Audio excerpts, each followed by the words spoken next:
So, thank you for coming today to what is an important conference on women and diplomacy, on who speaks for our societies, whose experiences are heard, and how we build a peace that lasts. Now, we often talk about disparity of gender in many fields, and the diplomatic one is no exception. To this date, only 23.4% of ambassadors are women. It's a huge leap from the 0.9% in 1968, but the lacuna is still painfully evident. Numbers, though, are only the surface.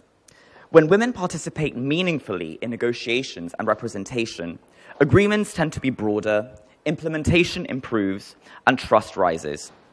In other words, inclusion is not charity, it's statecraft. Our gathering today, Women and Diplomacy, Voices from Across the World, is designed to make that truth visible. We are honored to welcome ambassadors from Africa, the Americas, Asia, Europe, the Arab world, and the Mediterranean. Your presence here is more than symbolic. It is practical proof that diplomacy gains strength when its table becomes larger and when women are at that table. We're also joined by university delegations, the next generation of peacemakers, and policy shapers. Your questions today will sharpen our thinking and make this a true intergenerational conversation. Cultural diplomacy is at its heart a relay. Experience passes the baton to innovation. Memory nourishes imagination. Now, a word about our framework. This conference follows 5 guiding threads. The first is intergenerational dialogue. As the adage goes, the future is not inherited, it is something to be achieved. We might add, it is achieved together. Senior diplomats carry institutional memory that prevents us from repeating mistakes. Younger colleagues instead bring the awareness and tools of a digitally networked world. Bridging those strengths is how we future-proof diplomacy. Second, empowerment with outcomes. Empowerment is not a slogan, it is measurable. It shows up in who drafts the text, who sets the agenda, and who is protected in the final clause. As the late US Justice Ruth Bader Ginsburg reminded us, women belong in all places where decisions are being made. The question for us is not whether they belong, but whether our systems allow them to decide and to be heard. Third, journalism and research as mediation, one that is particularly close to me as someone who works in this sector. Reliable information is oxygen for diplomacy. Evidence and ethical storytelling widen the negotiating lens beyond the battlefield to classrooms, hospitals, and households. When diplomats engage with reporters, they hear the quiet data of daily life, the very reality that peace agreements must serve. Fourth, listening, narrative, and historical memory. Cultural diplomacy is not just the exchange of objects. It is the exchange of stories. Memory is a tricky thing. It can be a minefield or a bridge. So today we ask, how do we preserve memory without becoming prisoners to it? How do we turn testimony into transformative policy? Fifth, peace and rights. Women diplomats have often pushed for the everyday security provisions, education, health, and protections from violence that make peace livable. That isn't soft power, that is sustaining power. And so a few practical notes as we begin. We will keep our exchanges tight so that all voices can be heard equally. I'll invite brief opening remarks from each panelist, followed by a focused discussion and time for a few select questions. Finally, just a personal remark. The world today can feel noisy and fragmented, distracted and impatient. We live in a global society that favors the quickest and loudest responses over reflections that sometimes require sitting with uncomfortable or contradictory truths. Diplomacy asks us to do something seemingly countercultural, to slow down, to listen, to make room for complexity. If we want peace that lasts longer than a news cycle, we must design it with everyone it must contain. The gap we begin with, that 23.4%, is not just a statistic. It is a reminder of the unfinished work and untapped capacity that we have. So let us begin not with the question, how do we add women to diplomacy, but with the better question, how do we build diplomacy that would be unthinkable without women? I want to thank everyone present, the LUMSA, our distinguished speakers, and I would now like to pass the floor on to Francesco Bonini, the magnificent rector of the university, if he is present, for a few brief remarks. He's not present. Well, in which case, I will pass it on to Dr. Carlo Palumbo, the National Deputy Secretary of the Welcome Italy Association. Thank you.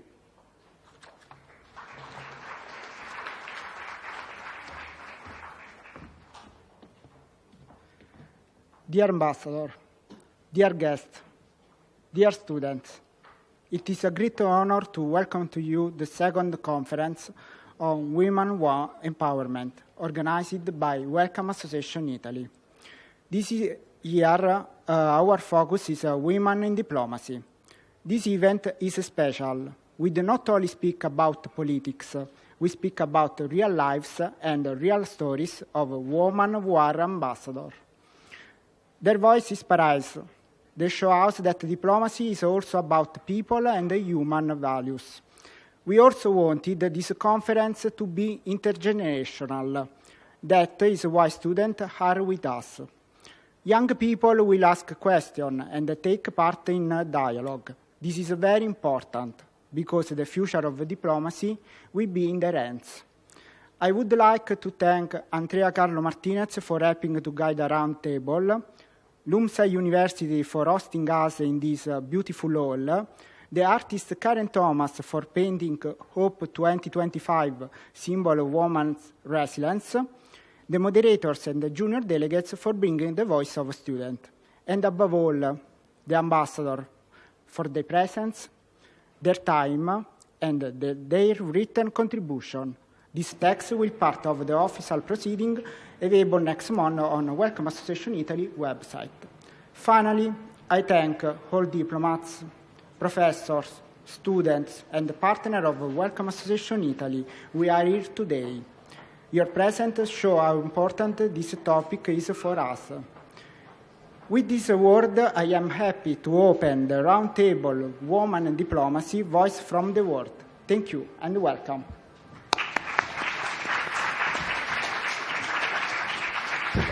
Thank you, Dr. Palumbo. So on that note, we will open our first panel, Women and Diplomacy, Visions that Open Dialogue.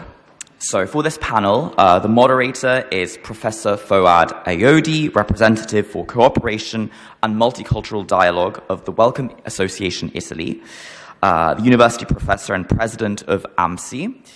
And the ambassadors are Her Excellency Mirjana Jeremic, the ambassador of Serbia, and Her Excellency Elif Shomolu Ulyen, ambassador of Turkey. So if you would please like to come up and take your seats.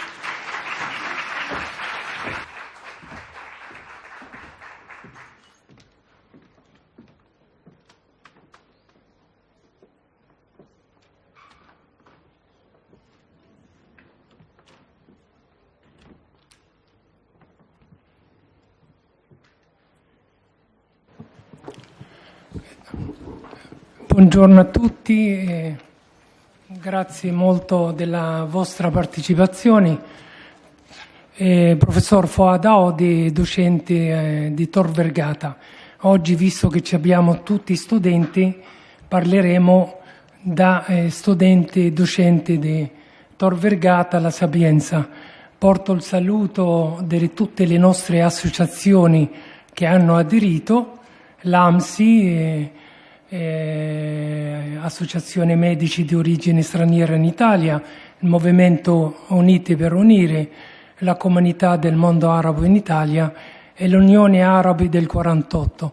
Nonostante, oltre questo anche un giornale che aderisce a questa importante iniziativa, l'AISIC News internazionale. Detto questo, è importante oggi, secondo me, parte un'altra stagione. È fondamentale oggi perché ci siete voi, ci sono gli studenti, con Carlo, con tutti i nostri rappresentante abbiamo detto dobbiamo mettere oggi al centro dell'attenzione gli studenti, in più le ambasciatrici. Io saluto tutte le ambasciatrici, le donne, facciamo un saluto a tutte le ambasciatrici.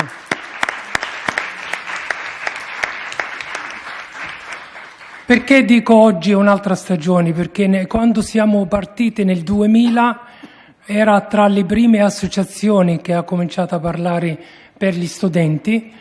La fase delle immigrazioni dei studenti è passata in 4 stagioni, dal 1960, 70, 80, 90, poi la caduta del muro di Berlino, poi le problematiche nel mondo arabo ha fatto venire altri studenti, poi dall'inizio della pandemia. Per questo abbiamo 4 stagioni che hanno caratterizzato l'immigrazione dei studenti stranieri in Italia. E un'altra cosa importante è che il 45% dei studenti hanno deciso, una volta laureato, rimanere in Italia.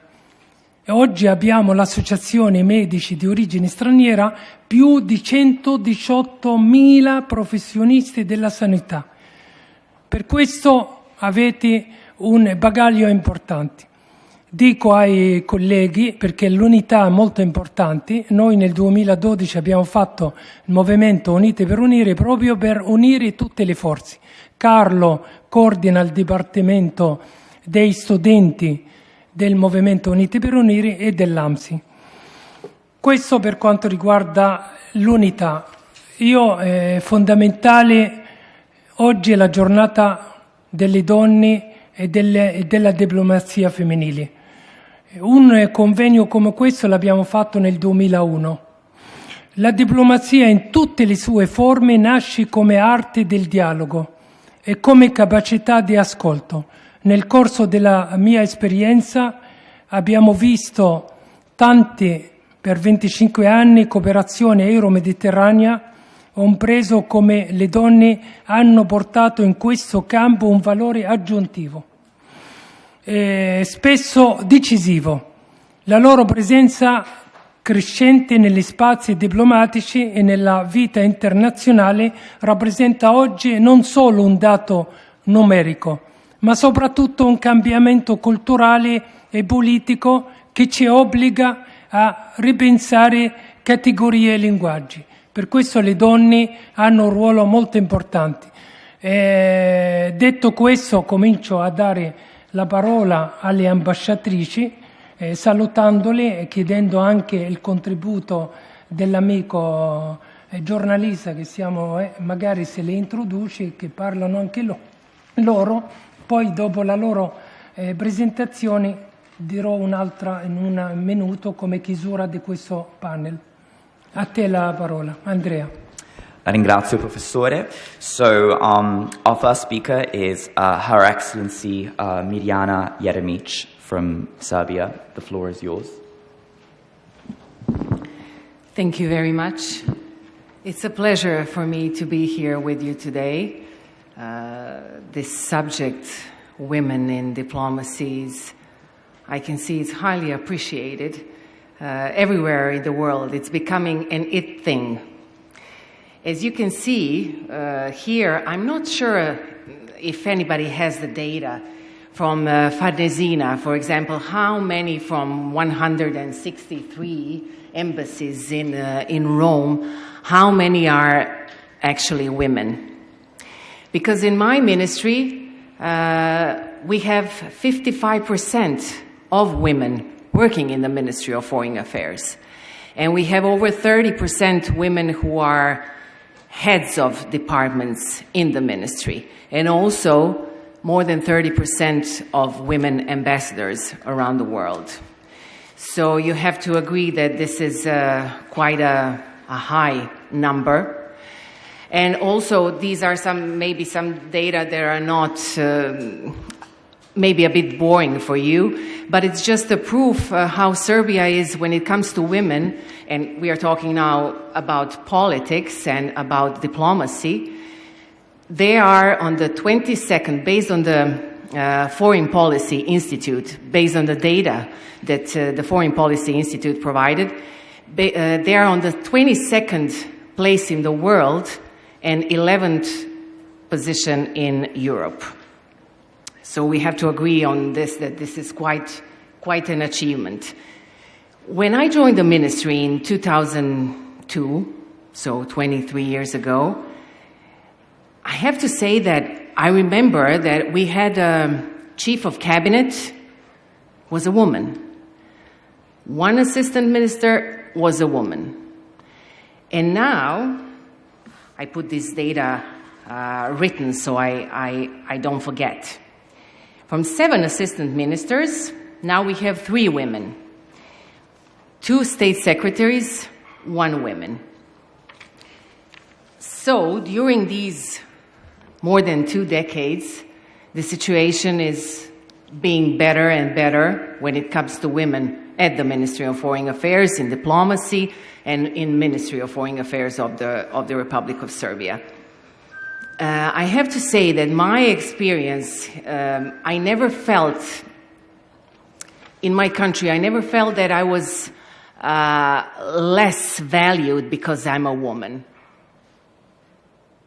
So this is something that, I don't know, I'm not sure about other countries how women feel. But I can say that I am quite satisfied and that I never had any kind of problem during my career in the ministry, going ahead towards the path to becoming an ambassador. And I have been really fortunate to be an ambassador of the Republic of Serbia here in Italy, in Rome. So my experience has been really, really positive. And I really hope that all the representatives here and all the panelists here will share my opinion. And that means that is a sign that women are really doing well nowadays. So I will pass the floor to my colleague, because I know that this is a panel that lasts just like about 5 minutes each, and open for any kind of questions when it comes to our job. And there's one more thing, actually. I wanted to begin with it.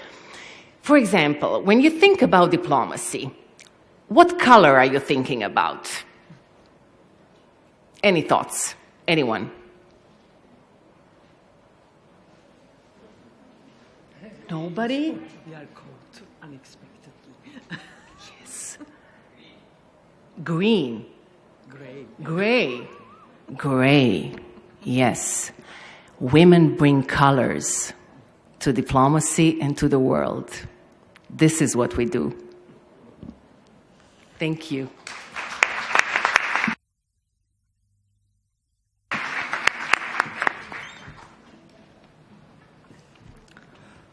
Well, thank you very much, Madam Ambassador.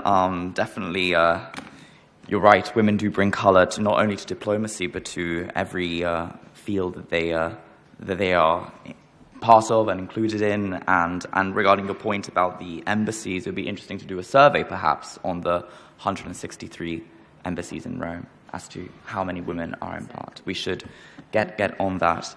But now the floor to Her Excellency Elif Çomolu Ulyen, I hope I pronounced that right, from Turkey. Thank you. Thank you very much. I'm also extremely excited, happy, and honored. This is my 6th month in beautiful Italy and Rome as the Turkish ambassador.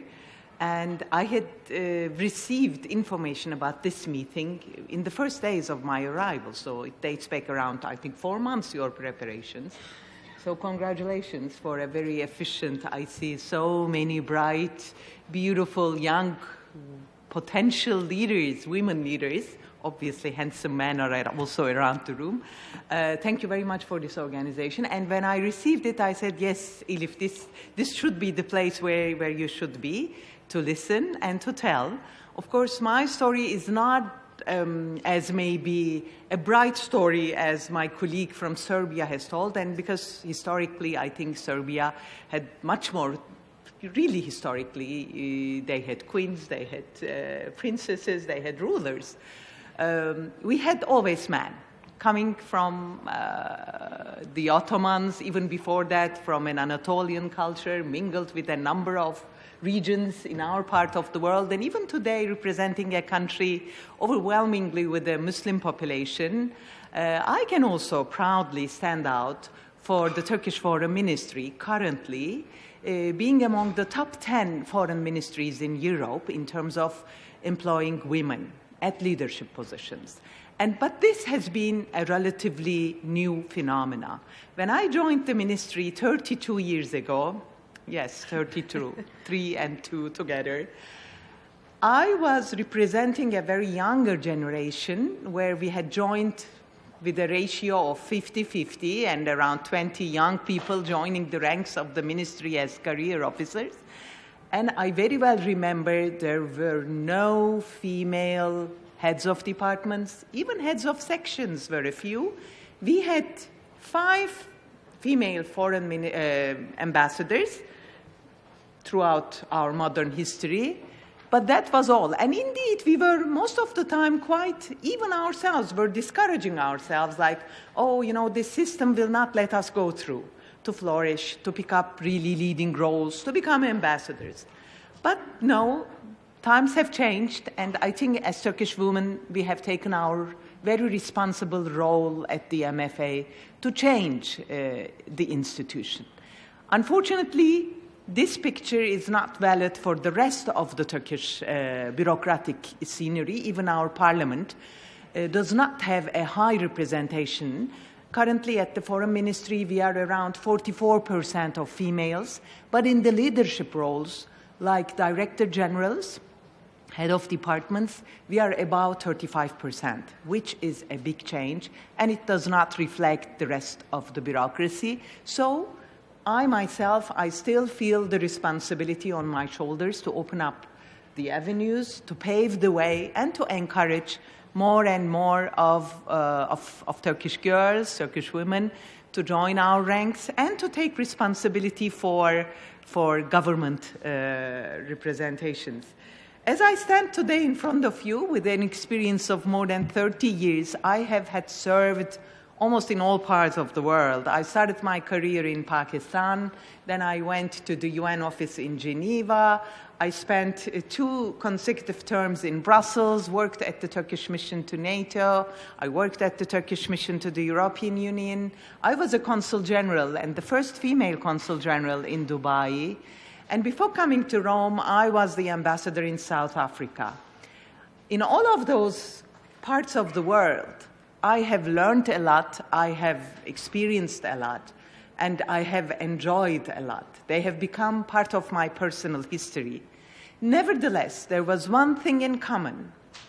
Wherever I served, including in Geneva and Brussels, to Pakistan and South Africa and Dubai, women have been the biggest minority.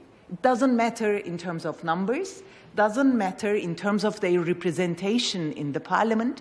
Let me give the example of South Africa, and in general, especially the Southern African regions are really forthcoming in terms of women representations. If I'm not wrong, currently Namibia, Zimbabwe, Zambia, including South Africa, they are among the top 10 countries where the cabinets and the national parliamentarians, half of them are women. But does this make these countries free, or the women in these countries, free of their problems, free of their challenges? Or does this representation and legal structures, infrastructures, does this decrease their daily challenges? Unfortunately, my humble witnessing and answer to this question is a big no. Because violence, domestic violence, discrimination, sexual discrimination, keeps ongoing. Despite all the hard work, we, as parts of the international community, let us come from the least developed or the most developed countries, in the UN or elsewhere, the world has signed up to the Beijing Declaration 25 years ago. It is, I think, currently the largest document where most of the countries have adhered to, with 1 or 2, I think, missing yet. But did it end, really, the pain or the discrimination or the violence against women? No.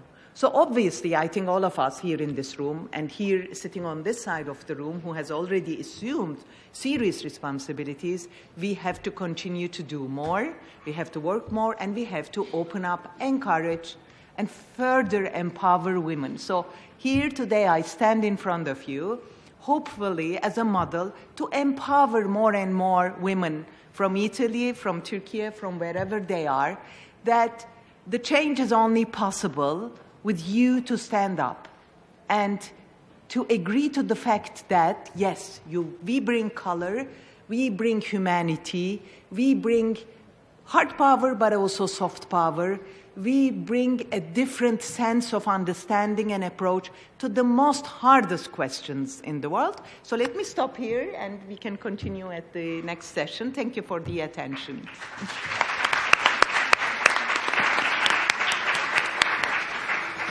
Thank you so much, Your Excellency. As you say, what you said was both harrowing but also very inspirational. And, it's women like yourself have not only broken the glass ceiling, but you emphasize the importance of extending a ladder as well to help other women come through. Now we have some questions. The first is from an organization which is not present here today. They have decided to stand down, from the International Relations, Innovation, Sustainability. And the question is for Her Excellency Mirjana Jeremic. Your career has spanned several important bilateral postings, including Canada, the Czech Republic, Slovenia, and now Italy. So based on your experience, what do you see as the main challenges and opportunities of bilateral diplomacy in today's international system? Thank you for the question.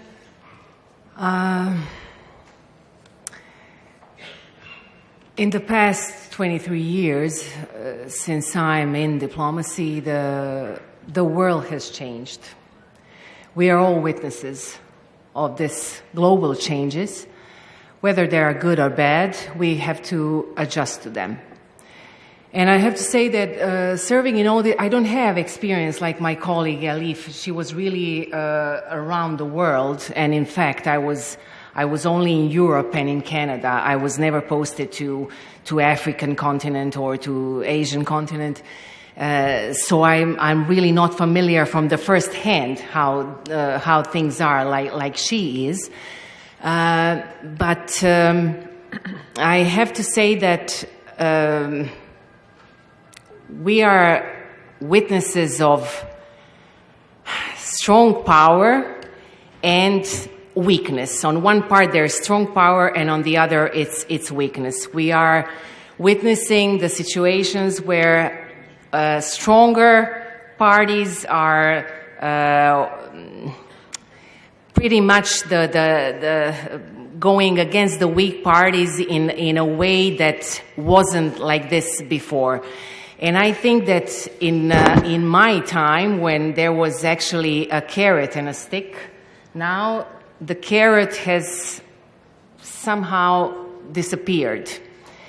I don't want to be dark, and I don't want you to think that everything is lost and that there is no diplomacy, and diplomacy is the future. But we do have to adjust ourselves, because in the future there are going to be some types of wars that we are not even dreaming about, because in the past more than 20 years we have been witnesses of great changes. And my experiences from Canada, for example, from 2004 to 2008, in the last, so I came back 17 years ago.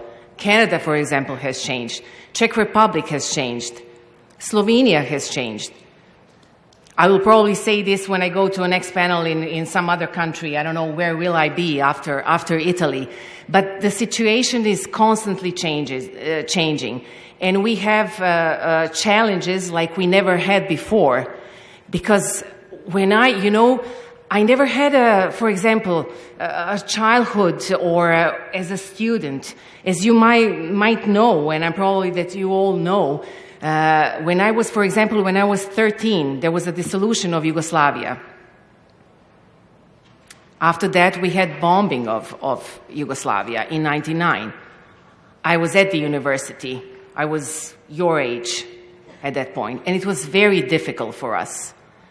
Now these times are over, and we are looking at the future. But I just want to tell you that each country has its own problems and has its own challenges that we have to get in front of it. And I'm not saying it's easy, but for example, as Elif said, women can do something about it, and I truly believe they can. Because the soft power, as she said, soft power is something that, I'm sorry, I apologize, but men don't tend to have it. I don't mean to insult anybody, but women are, even during negotiations, during a process of negotiations, I think it's more simple negotiating with a woman than with a man, because men can see, for example, a defeat as a very personal defeat, as something that really is vanity. And women, in fact, are like this. Let's find a solution. Let's see what we can do. So this is why I really do believe in women power. And I am glad I can say that, for example, Serbia had the first prime minister in 2017, and she's now the president of the National Assembly. And look at Italy. For the first time, it has a woman prime minister. So there is a chance for women, but you are the ones that need to push it, and you are the ones that you should use the opportunity to get involved in an everyday politics, in diplomacy, and encourage yourselves among each other, and not like as Elif said in the ministry when she joined, that it was discouraging for women between each other. This is not the way we should do. We should stick to each other and one by each other and not play against. This is my message to you. So unify the women power. It's very important. Thank you.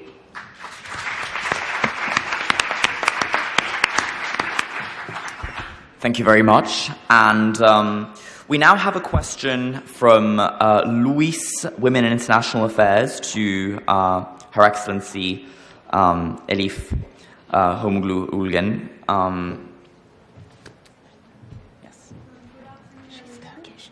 Thank you for this opportunity. My name is Gizem İndap. I'm here to represent Lewis Women in International Affairs. My question is to the Ambassador of Turkey. Your Excellency, as Turkey's first female ambassador to Rome, in what ways has your experience in Italy differed from your previous postings, including your tenure as ambassador to South Africa, particularly regarding the opportunities and challenges for women in diplomacy? Thank you. Gizem, this is amazing. This is the first time I meet Gizem, by the way. She's Turkish, but you might think that we've arranged this. No, we didn't. And when I received earlier that you're going to ask this question, I was so proud of my Turkish, I would say, young women representing Turkey in Italy at LUMSA University, because she's here totally on her own, and I'm very happy to meet you, Gizem. Thank you for that question. Yes, and shame, but I'm the first female ambassador in Italy, and Turkey and Italy's diplomatic relations date back, I don't know how many hundreds of years. But better late than never. Having said that, currently we are having almost 90 female ambassadors in our more than 230 diplomatic posts. So the situation is not as bad as 50, 30 years ago. But still, and I, of course, I'm ready to take all the advantage of being a woman after so many years. in this very historic and very meaningful, important position for us in the Turkish-Italian bilateral relations. I don't want to compare any of my posts to any other, but being in Italy for the last 6 months has been really an amazing experience. And what has struck me at most, beyond diplomatic, bureaucratic duties, but as a person, as a woman, as a mother living in this gorgeous city and knowing more and more Italians every other day, what I'm struck with first and foremost, and I think because we are all humans, we are very much prone to this, is the beauty and aesthetics that any ordinary person comes to Rome is exposed to. This is not a very common thing, I can tell you. I mean, you go to a place, you love the place, including my country or any country, but then you see there are, of course, good and bad things. I mean, but the beauty as such and the aesthetics, not necessarily the beauty itself, the way that it surrounds your everyday life, in Italy maybe, but very much so in Rome, is outstanding. And it has a positive reflection, I think, on everything foreigners, like even diplomats here, do. Because you can't be upset, you can't be pessimistic, you can't be depressed. You live these feelings from day one to the other, but overall, it's a great feeling that you are living in this beautiful environment, full of beautiful and aesthetics that is ready to surround you if you allow it. So that is the biggest difference, I think. And then, of course, our bilateral relations at the bureaucratic, political, diplomatic level, they're really, really booming, and I will have to touch the wood for that, which also adds to my excitement. Thank you for the question. Thank you so much.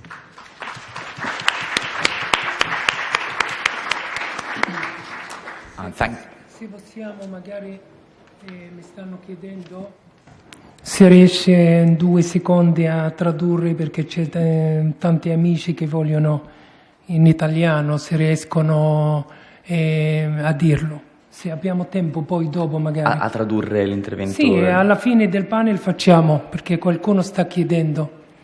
Dopo. Un riassunto molto breve è comunque che entrambi le ambasciatrici vengono da contesti dove ovviamente all'inizio delle loro carriere le donne non erano rappresentate nel mondo diplomatico e tuttora la situazione va migliorata, però che comunque notano, diciamo, un miglioramento. Nel caso della Serbia, il 22esimo paese al mondo per la rappresentanza delle donne nel mondo diplomatico, e l'ambasciatrice Uljen, che è arrivata in Italia da 6 mesi, raccontava un po' delle sue esperienze.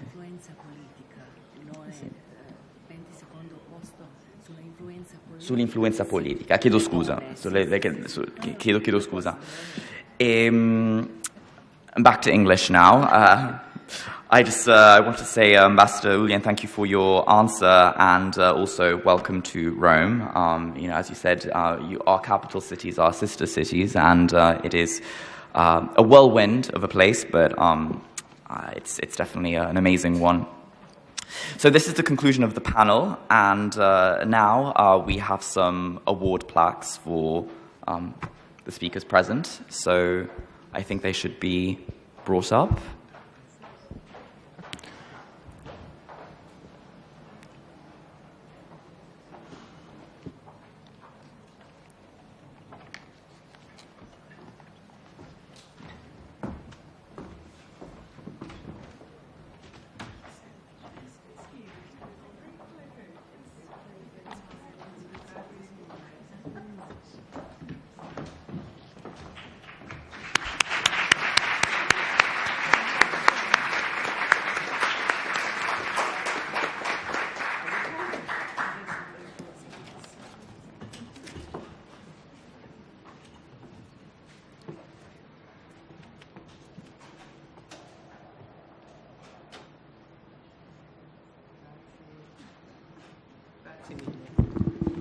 Allora, in chiusura di questo primo, come anche primo incarico per me oggi come coordinatori della cooperazione internazionale, il dialogo multiculturale del UAI. Ringrazio veramente tanto la partecipazione, è stato veramente molto importante la presenza vostra come studente, questo è fondamentale. Grazie mille.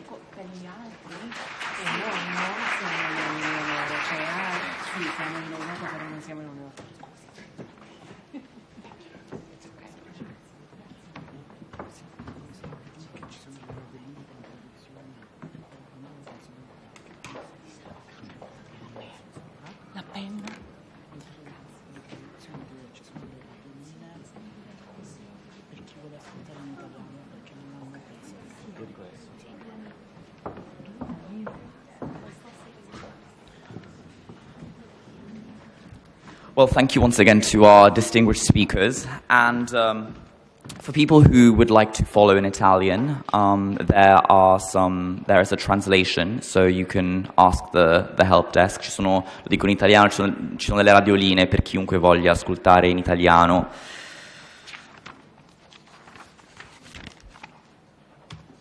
And so we move on to our second panel, which takes us to the African continent. So it's titled From the African Continent, New Perspectives for Global Diplomacy. And so the moderator will be Dr. Anna Spencer, Head of Public Relations at UCAI. Then Her Excellency Nogozen Bakayoko, the Ambassador of Côte d'Ivoire, and Her Excellency Cyril Ganou Badolo, Ambassador of Burkina Faso. So if you would like to, please join me.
Scusi, abbiamo una piccola situazione.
So we are back. I apologize for the interruption. There was a little situation with the water, but it's all been resolved. So now on to Dr. Anna Spencer. Thank you. The floor is yours.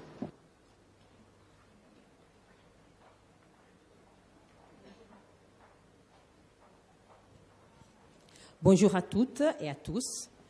C'est pour moi un honneur et un privilège d'assumer aujourd'hui le rôle de modératrice de ce panel intitulé « Du continent africain, de nouvelles perspectives pour la diplomatie mondiale ».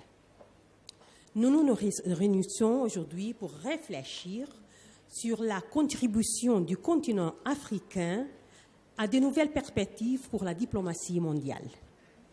Une contribution qui n'est pas seulement politique ou économique, mais profondément humaine, culturelle et fondée sur des valeurs humaines.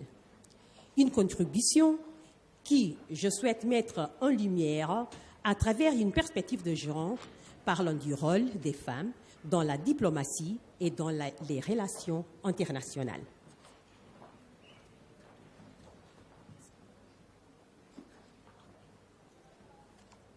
Ladies and gentlemen, good morning to everybody. My name is Anna Spencer. I'm in charge of public relations for UCAI. It is an honor and a privilege for me to be the facilitators of this panel called From the African Continent, New Perspective for World Global Diplomacy. We are here today to reflect on the contribution of the African continent and to the new perspective for world diplomacy. A contribution that is not only political or economic, but all deeply human, cultural, and based on human values. A contribution that I hope will highlight through a gender perspective, speaking of the role of women in diplomacy and in the international relations. Les femmes africaines ont façonné l'histoire du continent non seulement comme reines et guerrières, mais aussi comme figures du quotidien, agissant avec courage et détermination pour le bien de leur communauté. Dans de nombreuses sociétés africaines, elles sont depuis toujours les médiatrices naturelles, gardiennes de relations, bâtisseuses de ponts et entre cultures, familles, villages, ethnies et nations. African women have shaped the history of the continent, and not only as queens and warriors, but also as in the daily roles, acting with courage, determination for the goods of their communities. Numerous African societies, in numerous African societies since ancient times, they have been natural mediators, keepers of the relations, builders of bridges between cultures, families, villages, ethnies, and nations. La diplomatie africaine porte ainsi une longue tradition de résilience encore trop peu connue dans la culture générale. Aujourd'hui, le rôle des femmes dans la diplomatie officielle comme dans la diplomatie civile est en pleine expansion. Ambassadrices, négociatrices, dirigeants d'organisations internationales et de la société civile redéfinissent les modalités du dialogue international. La diplomatie repose sur l'art du dialogue et sur la reconnaissance des règles souvent imprégnées de facteurs culturels. Or, à une époque où les distances géographiques se réduisent, mais où les distances culturelles risquent de s'élargir, cultiver ces dialogues devient une urgence. African diplomacy has a long tradition of resilience that is not very known in general culture. Nowadays, the role of women in diplomacy, in official diplomacy, as in civil diplomacy, is expanding. Women ambassadors, negotiators, heads of international organizations, and civil society are redefining the procedures, the modes of international dialogue. Diplomacy is based on the art of dialogue and on the recognition of rules that are often imbued of cultural factors. Now, in a time where geographical distances are reducing, but where cultural distances risk of enlarging, cultivating this dialogue becomes an urgent factor, an urgent matter. Dans un monde marqué par des conflits persistants, du Soudan à la République démocratique du Congo, sans oublier le Moyen-Orient où la guerre est au port de l'Europe, des millions de personnes vivent sous la menace constante de la violence, du déplacement et de la faim utilisée comme arme. Face à cela, l'Afrique, avec sa diversité linguistique, ethnique et religieuse et son riche héritage de valeurs, se présente comme un véritable laboratoire de coexistence et de médiation. Le dialogue interculturel n'est pas un luxe, il est une nécessité pour prévenir les conflits et bâtir des sociétés cohésives.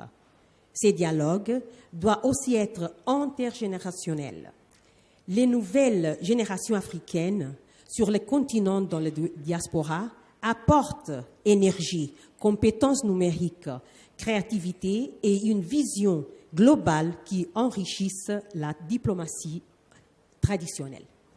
In a world characterized by persisting conflicts from Sudan to the Democratic Republic of Congo, without forgetting the Middle East, where war is at the doors of Europe, millions of persons live under the constant threat of violence, of displacement, and hunger used as a weapon. In face of this, Africa, with its linguistic differences, ethnic differences, and religious differences, and its rich inheritance of values, is like a real workshop of coexistence and mediation. Intercultural dialogue is not a luxury, it is a need to prevent conflicts and to build cohesive societies. This dialogue must be also intergenerational. The new African generations on the continent, as well as on the diaspora, gives energies, numeric competencies, skills, creativity, and a global vision that enrich traditional diplomacy. Notre panel d'aujourd'hui se veut un espace de réflexion et d'échange au féminin. Nous avons le privilège d'accueillir deux personnalités diplomatiques de tout premier plan. Son Excellence Ngozi Bakayoko, ambassadeur de la République de Côte d'Ivoire après de la République italienne, dont la carrière illustre un engagement constant en faveur du dialogue, de la coopération bilatérale et du développement partagé.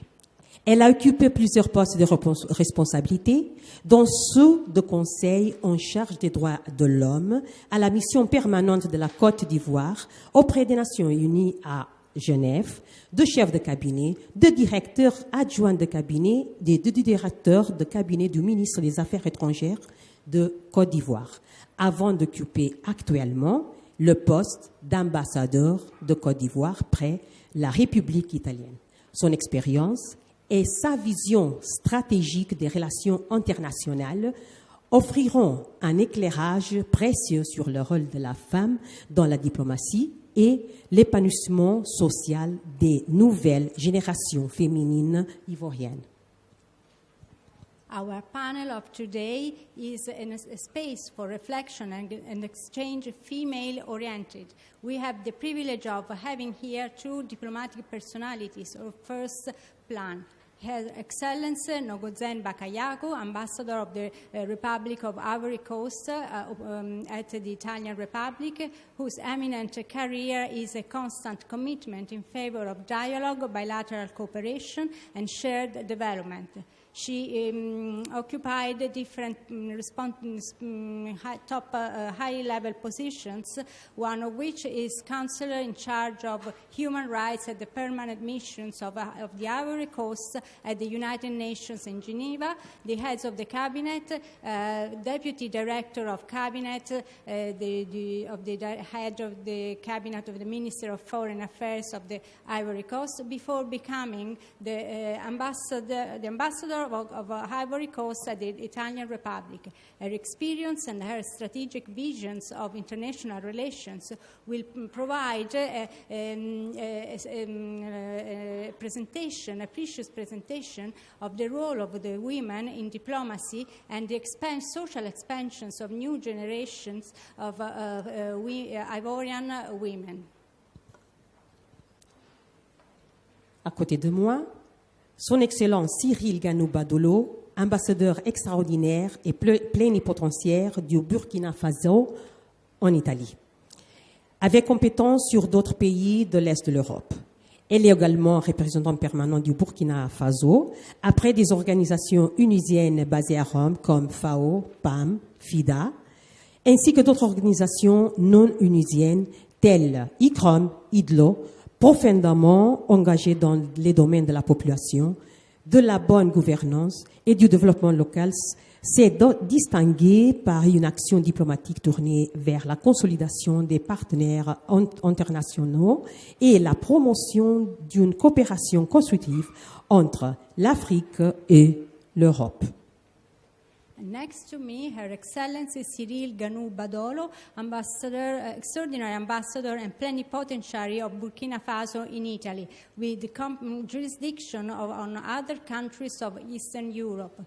She is also permanent representative of Burkina Faso at UN organizations based in Rome, such as FAO, PAM, FIDA, as well as other organizations, non-UN organizations such as ICCROM, IDLO, that are deeply committed in the fields of population, good governance, and local development. She distinguished herself by a diplomatic action aimed at consolidating international partnership and the enhancement of a constructive cooperation between Africa and Europe. Leurs interventions croisées nous permettront de mieux comprendre comment les femmes diplomates de l'Afrique contribuent à façonner un ordre international plus équilibré et plus inclusif. Excellence, nous vous remercions vivement de votre présence et de nous vous donnons la parole. Their cross-intervention will enable us to understand better, more deeply, how women diplomats of Africa contribute to shape an international order more balanced and inclusive. Her Excellencies, we thank you very much for your presence, for being here, and I give you the floor.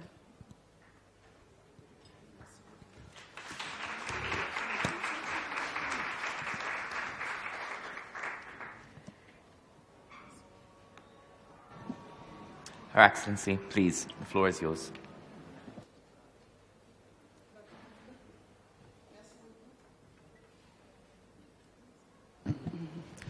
Merci infiniment. Je voudrais d'entrée de jeu remercier mesdames et messieurs les ambassadeurs et les représentants permanents des missions diplomatiques en Italie, mesdames les ambassadeurs, et dire aussi mes remerciements à monsieur le recteur de la Libertà Università Maria Santimissima, c'est ça, Santimissima Assunta, je prononce bien, LUMSA, pardon. Mes remerciements au secrétaire national adjoint de Welcome Association Italie. Mesdames et messieurs, les membres des délégations estudiantines, honorables invités, bonsoir et merci d'être là. Merci beaucoup. C'est avec un grand plaisir que je prends la parole aujourd'hui à l'occasion de cet important événement. Je voudrais, comme je l'ai dit tantôt, remercier ceux qui nous ont donné la possibilité de pouvoir prendre la parole aujourd'hui et faire notre contribution. Je voudrais partager l'expérience de la Côte d'Ivoire, notamment les défis auxquels les femmes sont confrontées dans le milieu diplomatique, ainsi que mon expérience personnelle en tant que femme diplomate. En Côte d'Ivoire, les femmes diplomates contribuent activement à la politique étrangère du pays, occupant des postes stratégiques. Pour ce qui me concerne, j'ai commencé ma carrière de diplomate à Genève en tant que conseiller en charge des droits de l'homme. Et cette expérience que j'ai eue sur près de 7 ans m'a beaucoup enseigné sur la diplomatie en Côte d'Ivoire, mais sur aussi ma condition de femme dans la diplomatie. À Genève, nous avions un ambassadeur qui couvrait et la multilatérale et la bilatérale. C'est-à-dire, il couvrait la mission permanente qui se trouve à Genève et il couvrait le côté bilatéral à Berne. Et les 2 missions diplomatiques réunies que nous étions, à chaque fois qu'il y avait un événement officiel, nous, à Genève, nous étions environ 14 diplomates dans la mission. Et à Berne, ils étaient 7, donc environ 21 personnes. Et à chaque fois qu'on devait se retrouver pour un événement, nous n'étions que 2 femmes. Une femme en charge conseiller économique à Berne et moi en charge du dossier des droits de l'homme. Et j'ai été heureuse un jour d'entendre les plus hautes autorités ivoiriennes, lorsque nous étions alignés sur le tarmac pour les accueillir, de dire « Mais elles sont où les femmes ?» Ça fait comme un déclic. Et à partir de cet instant, on s'est dit, nous qui étions déjà à l'intérieur, qu'il fallait faire quelque chose pour que les lignes bougent. Et lorsque, après cette expérience, j'ai rejoint le département central et que j'ai occupé, comme on vous l'a dit, les postes au cabinet ministériel, de chef de cabinet, directeur de cabinet, adjoint directeur de cabinet, je me suis dit qu'une des batailles que je pouvais mener, c'était de faire en sorte que les femmes accèdent à la diplomatie, en les encourageant déjà à rentrer à l'école nationale d'administration, l'ENA, une école que nous avons, comme dans beaucoup de pays, et où on fait la formation pendant 2 ans. Encourager les jeunes stagiaires qu'on reçoit à aller passer le concours de l'ENA. À l'ENA, on a plusieurs filières. On a la filière économique, on a la filière travail affaires sociales, mais on s'est rendu compte que quand les gens passent le concours, ils sont plus enclins à aller dans les filières économiques, qui font que tout de suite, ils intègrent le ministère de l'économie et des finances ou d'autres filières, mais très peu s'intéressent à la diplomatie. Et les stagiaires qui venaient au ministère des Affaires étrangères, le premier acte qu'on a posé, c'était de les encourager à aller en diplomatie. Parce que les femmes ont leur rôle à jouer en diplomatie. Mes dévancières, celles qui ont pris la parole tout à l'heure, l'ont dit, les femmes brillent en diplomatie. Nous avons une acception différente de la diplomatie. De par notre féminité, on a quelque chose à offrir à la diplomatie. On fait la diplomatie avec passion. On réussit dans les négociations là où beaucoup d'hommes échouent. Je suis désolée, c'est la vérité. Je le redis après mes dévancières. Les femmes ont le potentiel de la diplomatie. Donc, on les encourageait à aller en diplomatie. Et avec cette possibilité d'interagir avec certaines personnes pour les encourager à aller en diplomatie, ce que nous avons fait, et heureusement nous avons été... on avait des femmes ambassadeurs, nos dévancières qui nous ont suivis. Moi, quand j'arrivais, on avait moins de 20 femmes ambassadeurs. Aujourd'hui, nous avons à peu près 26 femmes ambassadeurs sur un nombre total de 116 ambassadeurs. On a presque 26 femmes. C'est encourageant. Le premier ministre que j'ai servi en tant que chef de cabinet, de 2018 à 2020, avait intégré près de 15% de femmes qui étaient au département central en ce moment, qui étaient aptes à être ambassadeurs. Donc, il y a eu comme un bond spectaculaire et positif, je dirais, pour emmener les femmes à s'intéresser réellement à la diplomatie. Parce que les premières nommées allaient faire des émules, allaient faire que les autres qui suivaient allaient s'intéresser à cette carrière-là. Parce que les femmes, à un moment donné, se disaient, on est dans la diplomatie, si on ne peut pas être ambassadeur, ça ne sert à rien de continuer dans la diplomatie. Et il y a eu plusieurs mesures incitatives, telles que le nouveau statut du corps diplomatique, qui a permis d'avoir une révalorisation de la situation des diplomates, qui fait que la femme diplomate aujourd'hui, je vais dire, sa situation est telle qu'elle n'a rien à envier à quelqu'un. Et donc, de par ce statut qui a été pris, de par quelques lois que je citerai tout à l'heure pour donner des exemples concrets, il y a des mesures incitatives qui ont été prises, qui ont amené les femmes à s'intéresser à la diplomatie. Aujourd'hui, nous avons presque 28% de femmes dans la diplomatie et nous n'en sommes pas encore satisfaites. Le combat continue et on pense qu'on va aller très loin. Pour conclure, on nous demande d'être très bref. Donc, éventuellement, lorsque les questions vont s'ouvrir, on pourra en dire davantage. Pour conclure, je pourrais dire qu'aujourd'hui, le gouvernement ivoirien a presque 18,75% de femmes dans les membres du gouvernement. Alors, le Conseil constitutionnel, qui est présidé par une femme, compte 57,17% de femmes. L'Assemblée nationale compte 12,54% de femmes. Le Sénat, dont la présidente est une femme, compte 24,5% de femmes. Les femmes diplomates et assimilées, comme je le disais tantôt, représentent environ 28% du corps diplomatique ivoirien. Alors, les défis sont nombreux, nous le savons, mais les femmes se battent en diplomatie pour avoir leur place.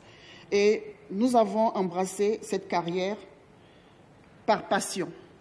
Nous la menons avec passion et nous sommes convaincus que notre passion nous mènera loin. Je vous remercie.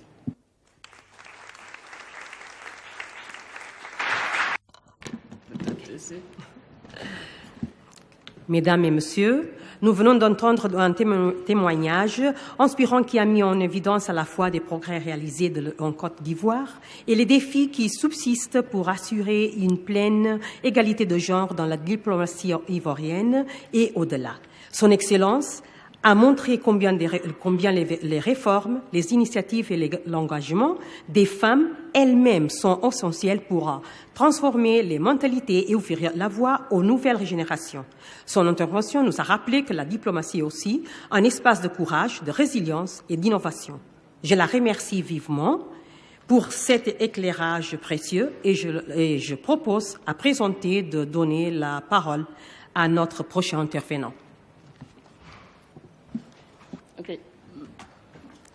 Merci bien pour la parole.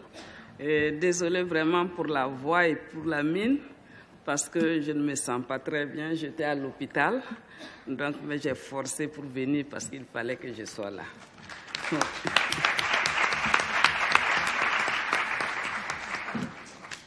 Et comme on est un peu pris par le temps, je vais faire moins de commentaires, je vais aller directement au message. Donc, Excellences, Mesdames et Messieurs les ambassadeurs et représentants auprès des Nations Unies, chers participants, bonsoir. Je voudrais avant tout propos remercier et féliciter les organisateurs de cet événement qui, une fois de plus, met la femme diplomate à l'honneur. De nos jours, je disais que les femmes occupent une place très importante dans la société et dans les relations internationales. Plusieurs parmi elles occupent de très hautes fonctions comme celles d'ambassadeurs, de ministres, de présidents d'institutions, de colonels de l'armée et de médecins colonels.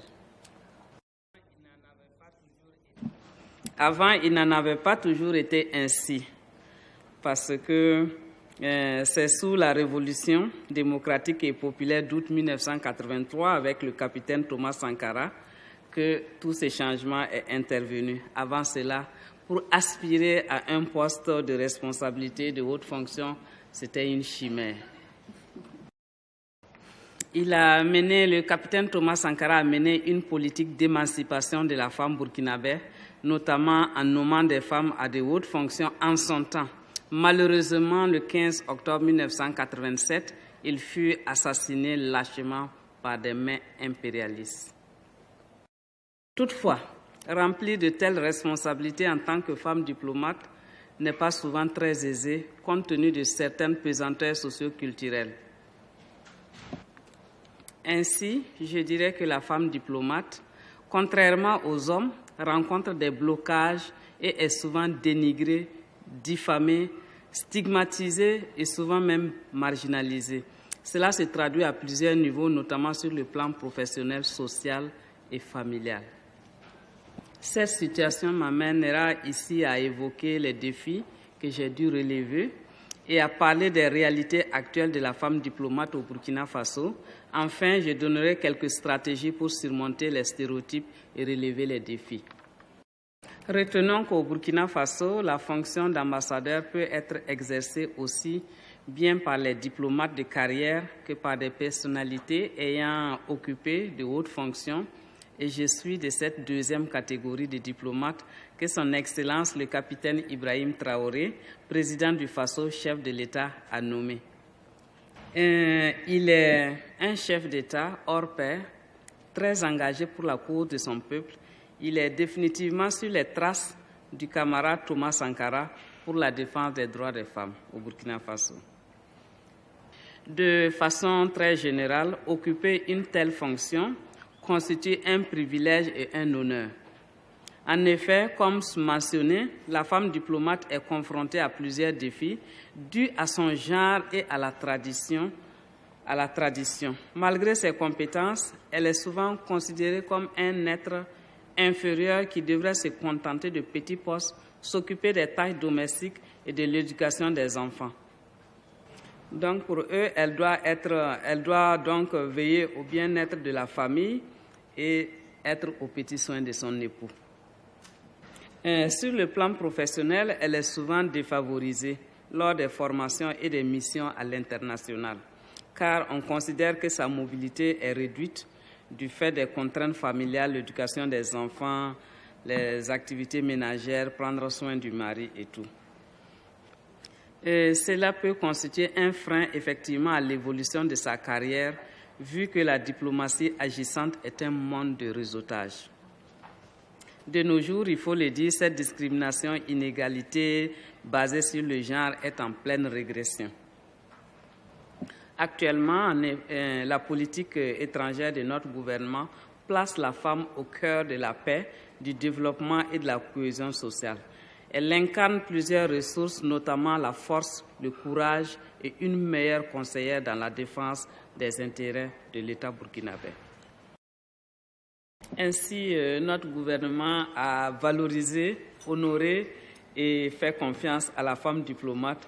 En témoignent les hautes fonctions qu'elle occupe au sein de la diplomatie, notamment celles d'ambassadeurs, de consuls généraux et surtout de ministre des Affaires étrangères.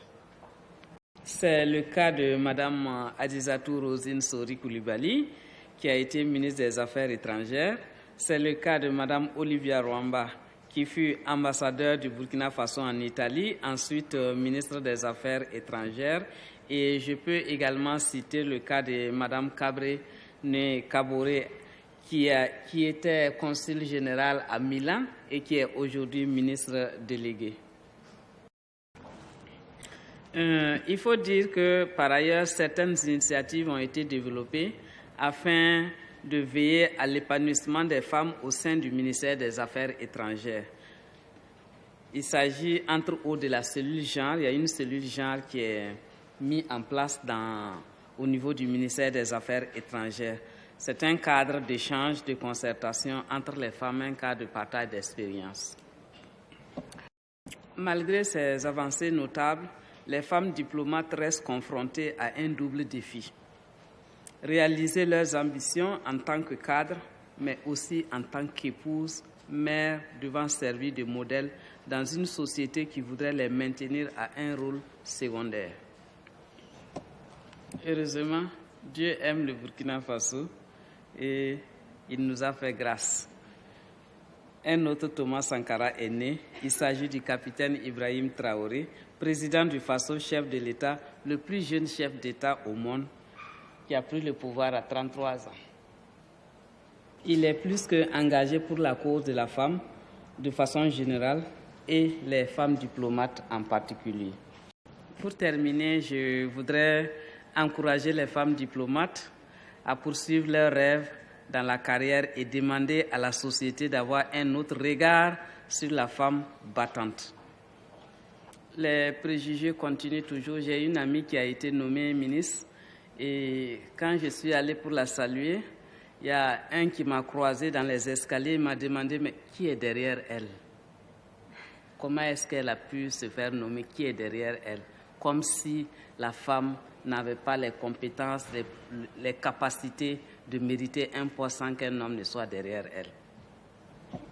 Je voudrais aussi demander aux femmes de mieux s'organiser au sein de leur famille en conciliant vie privée et vie professionnelle pour un bon équilibre. Parce qu'il y a des femmes également, dès qu'elles sont nommées, et non plus le temps de la famille et non plus le temps du mari. Donc, la nature n'aime pas le vide. Et quand c'est comme ça, c'est la bonne qui prend tout en charge. Et puis finalement, bon, voilà. Après, il y a des problèmes dans le foyer par notre faute.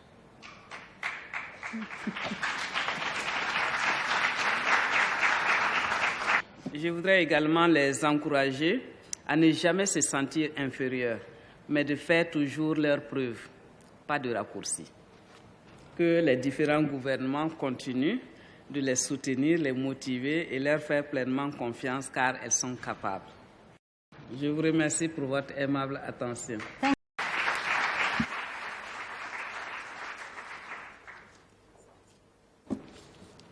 Mesdames, Messieurs, nous venons d'entendre un témoignage d'une grande richesse sur la place des femmes dans la diplomatie burkinabé et africaine. Son Excellence a rappelé qu'avant la révolution démocratique populaire en 1993, l'accès des femmes et à des autres fonctions diplomatiques relevait presque de l'impossible et que, grâce à la vision du capitaine Thomas Sankara, qu'un premier pas décisif avait été franchi.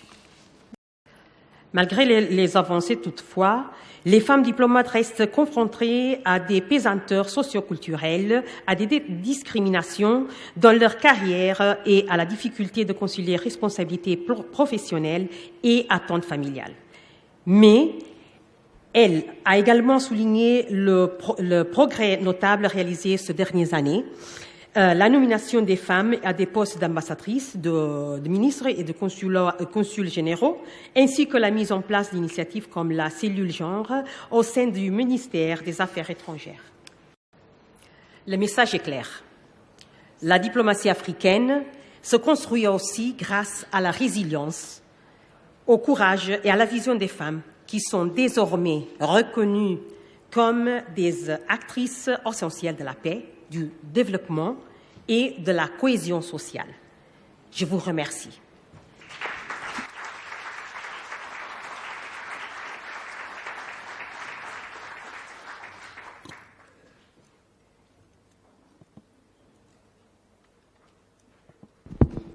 Well, thank you very much, Your Excellencies, for your comments. They've been truly enlightening.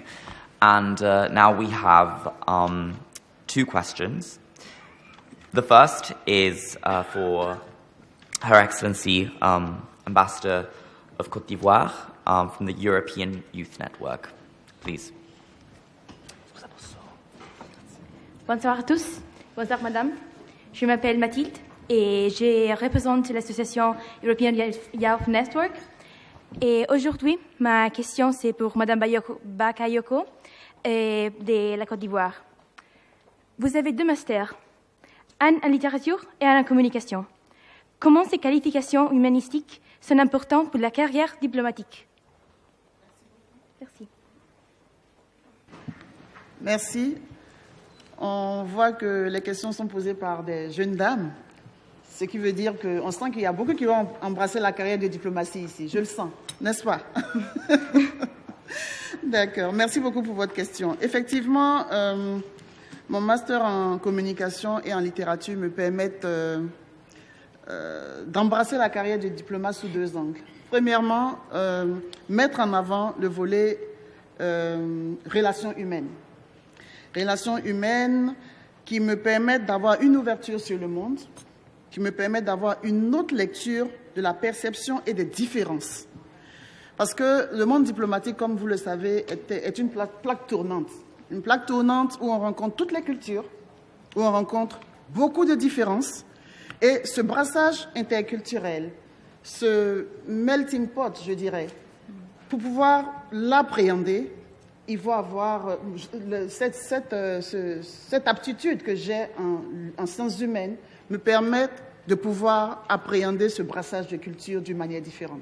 L'acceptation des différences, l'intégration de ce que j'apprends de ce frottement, l'intégrer facilement, parce que, comme vous le savez, lorsque nous étudions les sciences humaines, on a cette capacité à l'acceptation des différences. Donc, première aptitude. Mon second master en communication me donne la possibilité d'avoir des outils de négociation. La diplomatie est un grand art de négociation. Toutes les femmes diplomates qui sont là peuvent en parler. Tout est négociation. On a des lignes rouges, on a des solutions de rechange dans la poche, au cas où ce qu'on allait défendre ne marche pas, pour qu'on puisse mettre un plan B sur la table. Et mon master en communication me donne cette aptitude-là. Je ne pars pas à une négociation bloquée. Je pars sur la base qu'au retour de cette négociation, on doit avoir un terrain d'entente. Ce ne sera certainement pas ce que je veux à 100%. Pour l'autre partie non plus. Mais j'ai ce que j'appelle mes MESOR, mes meilleures solutions de rechange. ME pour meilleur, SO pour solution, RE, rechange. Je pars avec mes MESOR. Voici ma ligne rouge que je ne peux pas dépasser. Je ne peux pas concéder ça. Mais qu'est-ce que je peux concéder? Qu'est-ce que je peux avoir en retour? Je ne viens pas les poches vides. Et je pense que cette attitude-là, je l'ai grâce à ce master en communication. Merci beaucoup. Merci, madame.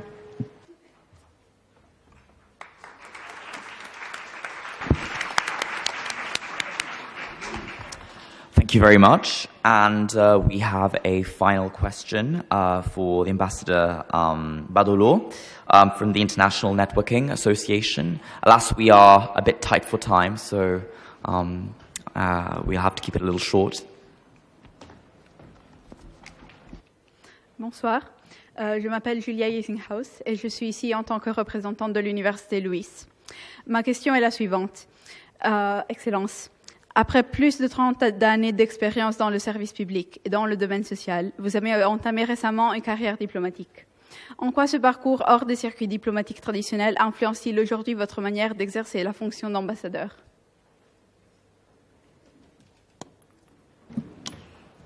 Merci bien pour cette belle question.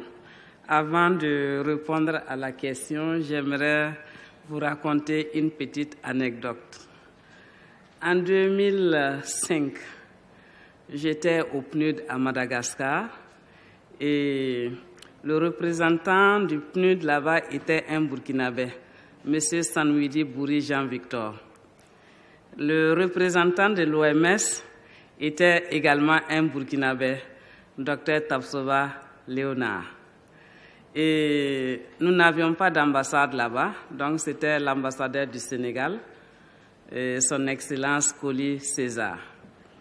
Donc il nous a invités un soir, c'était en décembre, pour un dîner. Et quand nous sommes arrivés, on a bien mangé, on a bien échangé.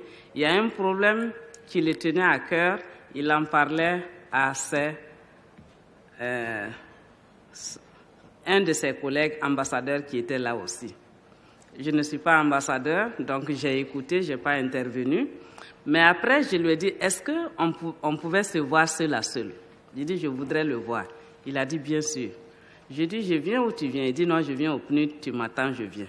Donc, il est venu au PNUD et on a échangé. J'ai utilisé mes outils de travailleur social pour lui donner des conseils.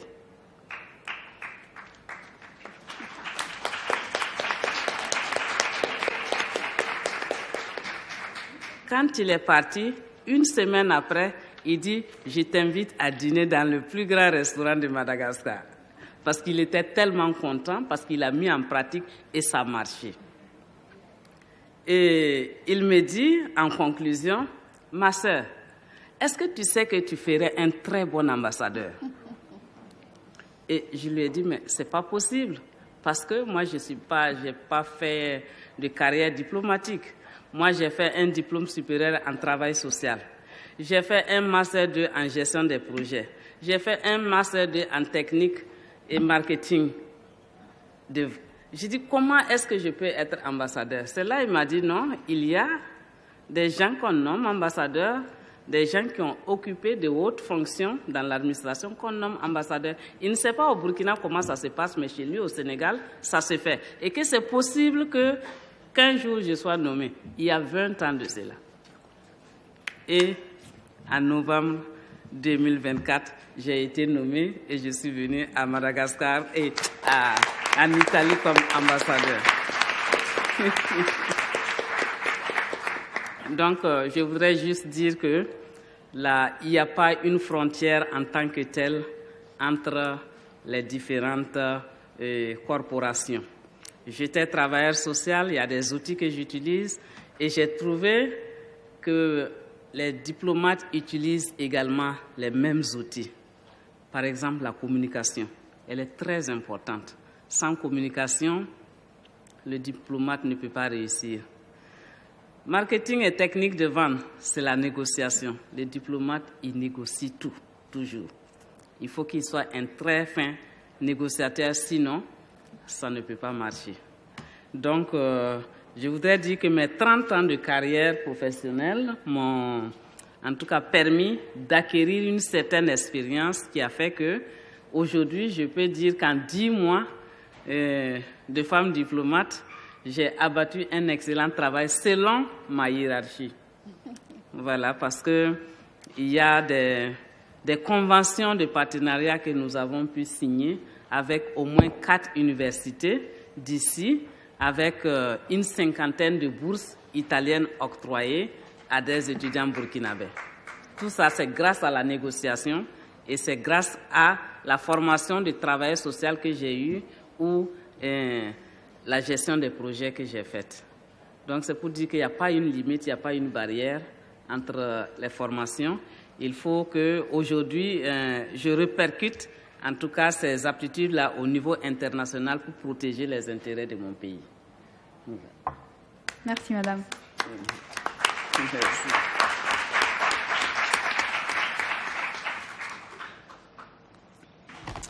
Well, thank you very much once again to Your Excellencies. And before we move on to awarding the plaques, it seems like the magnificent Rector, Professor Bonini, is here and has a few words he would like to say. So I would kindly like to invite him to the stage. Thank you. After French, a very short welcome in Italian speaking. Benvenuti alla LUMSA. L'UMSA è stata fondata nel 1939 ed è l'unica università in Italia fondata da una donna. E quindi questo ci rende particolarmente presenti a questa manifestazione. E il secondo motivo è che la LUMSA, che è una università di carattere di studi sociali e di scienze umane, ha come obiettivo, e cito dallo Statuto, l'educazione integrale della persona e la difesa della comunità umana, il dialogo culturale e interreligioso. E questo credo che sia anche lo spirito di questo incontro di oggi. Grazie e buon lavoro a tutti.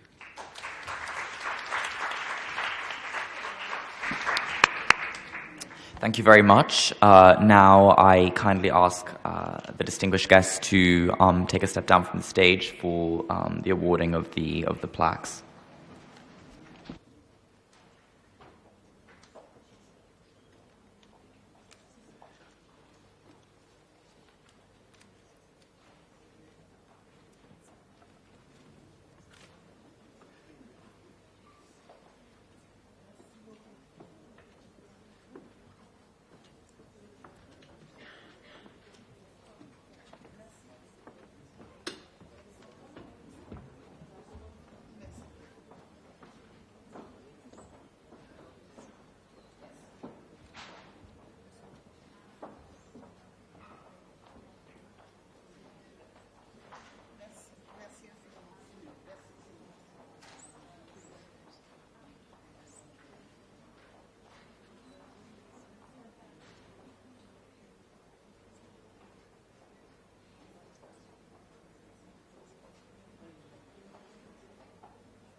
So now we are moving across the Atlantic Ocean to our third panel, which is Latin America, the beating heart of social diplomacy. So for this panel, the moderator is Dr. Maddalena Celano, journalist, writer, and expert in Latin American affairs.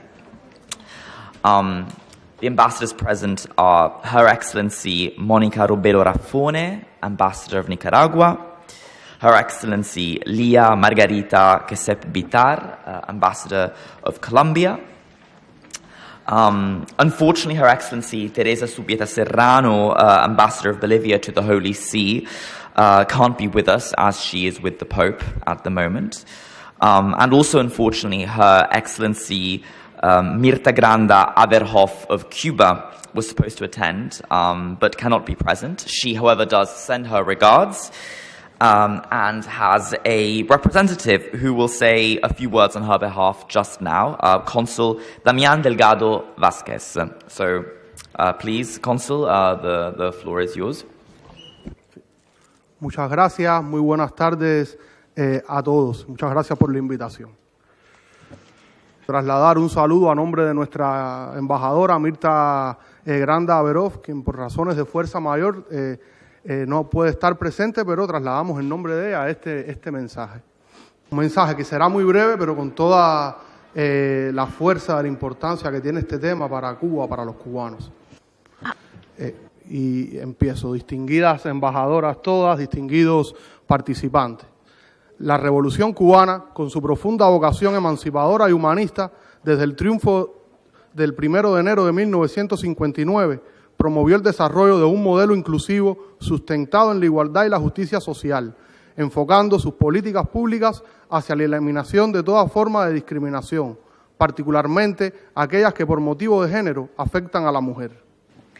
No es casual que Cuba fuera el primer país en firmar y el segundo en ratificar la Convención sobre la eliminación de todas las formas de discriminación contra la mujer.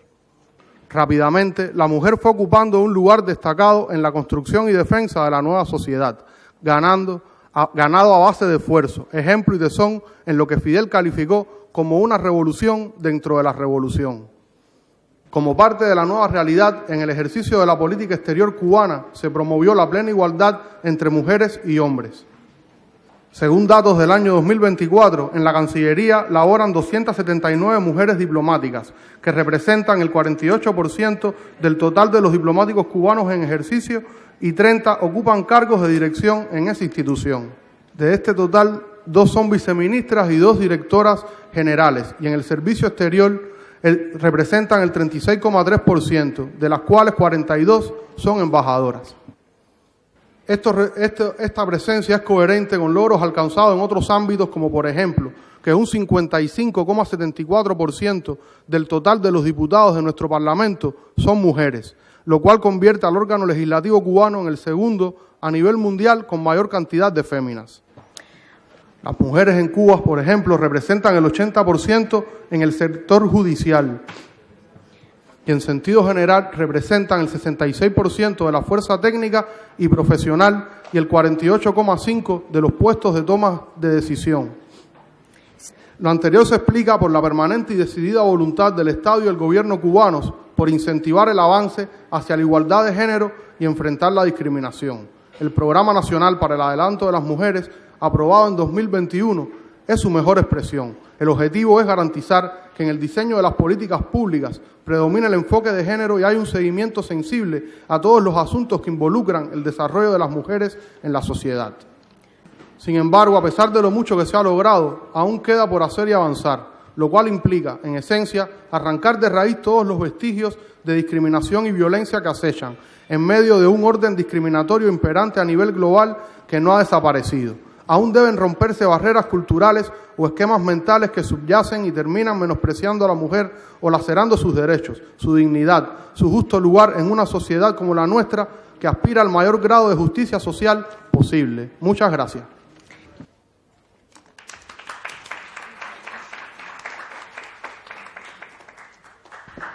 Thank you, and now the floor to Moderator Dr. Maddalena Celano. Grazie a tutti e a tutti. La mia partecipazione al progetto dedicato alla diplomazia femminile latinoamericana si inserisce all'interno di un percorso umano e professionale che intreccia ricerca, attivismo e mediazione culturale tra l'Europa e le Americhe. Come responsabile del panel latinoamericano ho inteso dare voce a esperienze spesso marginalizzate nei contesti diplomatici ufficiali, quelle delle donne, dei popoli indigeni, dei movimenti sociali che si battono per la giustizia, la pace e la sovranità. La diplomazia culturale, intesa come costruzione di ponti attraverso linguaggi artistici, narrativi, filosofici e simbolici, è uno strumento cruciale per affermare un'interamericanità plurale, autonoma, emancipata dalle egemonie storiche. In questo senso ho voluto evidenziare come la diplomazia delle donne latinoamericane sia da tempo un esempio concreto di mediazione non violenta, di attenzione all'altro, di riconnessione tra memoria storica e futuro. Le esperienze di figure come Nora Astorga in Nicaragua, Celia Sanchez a Cuba, Maria Cristina Gomez in El Salvador o Piedad Cordobal in Colombia non solo incarnano la diplomazia dal basso, ma ne ridefiniscono il paradigma, superando la dicotomia tra politica e cura, tra istituzioni e comunità. Come ho scritto in uno dei miei saggi, non vi è vera diplomazia senza ascolto radicale delle ferite della storia. Le donne latinoamericane hanno fatto della memoria uno strumento di resistenza e della narrazione una forma di diplomazia della pace. Durante i lavori del panel è emerso con forza il ruolo del giornalismo impegnato e della scrittura critica come agenti trasformativi nei processi politici. Le cronache delle reporter latinoamericane e i saggi delle pensatrici decoloniali, le testimonianze delle leader comunitarie rappresentano veri e propri atti di diplomazia narrativa, capaci di influenzare l'immaginario collettivo ben oltre le sedi ufficiali. In tale prospettiva ritengo che la narrazione sia essa stessa una forma di negoziazione fra identità, poteri e memorie. Agire nella diplomazia femminile latinoamericana significa anche interrogarsi su cosa significhi rappresentare, chi può parlare in nome di chi, come evitare nuove forme di colonizzazione simbolica anche all'interno degli spazi di cooperazione. In uno dei miei articoli ho scritto: non si tratta di dare voce a chi non ne ha, ma di spostare il centro dell'ascolto verso chi è stato da sempre messo ai margini. Alle nuove generazioni che desiderano avvicinarsi alla diplomazia e alla cooperazione internazionale rivolgo l'invito a pensare il proprio impegno come politica intersezionale, critica e profondamente umana. La conoscenza delle lingue, delle culture e dei processi storici è indispensabile, ma altrettanto lo sono l'umiltà, la disponibilità al conflitto creativo e la capacità di disimparare le forme gerarchiche del sapere e del potere. La diplomazia del futuro non potrà che essere femminile, nel senso più ampio, inclusivo e rivoluzionario del termine. La diplomazia femminile non è una versione addolcita della politica, ma un altro modo di concepire la politica stessa, come cura delle relazioni, come costruzione condivisa del mondo, come rigenerazione dei legami spezzati. Inoltre sono qui per portarvi i saluti di Sua Eccellenza Teresa Subieta Serrano, ambasciatrice della Bolivia presso la Santa Sede. In questo momento l'ambasciatrice non è potuta recarsi qui perché è in compagnia del Santo Padre a Castel Gandolfo, ma vorrei portarle i saluti, visto che l'ambasciatrice ha provveduto non solo a inviarci un paper che sarà pubblicato negli atti del convegno, ma ha inviato un video che troverete molto presto nel sito ufficiale dell'associazione Welcome Association Italy. Vi presento velocemente l'ambasciatrice Teresa Subieta Serrano. Prima di diventare appunto una diplomatica di professione si è laureata in Trabajo Social presso l'Università Mayor de San Andrés, la Paz in Bolivia, si è diplomata in diritti umani presso l'Università di Saragozza in Spagna e per diversi anni ha lavorato alla Paz come Defensoria del Pueblo, cioè come difensore civico, e inoltre ha fondato diverse ONG per la tutela delle donne, per la tutela soprattutto delle donne indigene e dell'ambiente in Bolivia. È da sempre una combattente per i diritti umani, in primo luogo una combattente per i diritti femminili e una combattente per i diritti di madre terra. e presto troverete appunto un suo intervento nel sito ufficiale dell'associazione. Welcome Association Italy.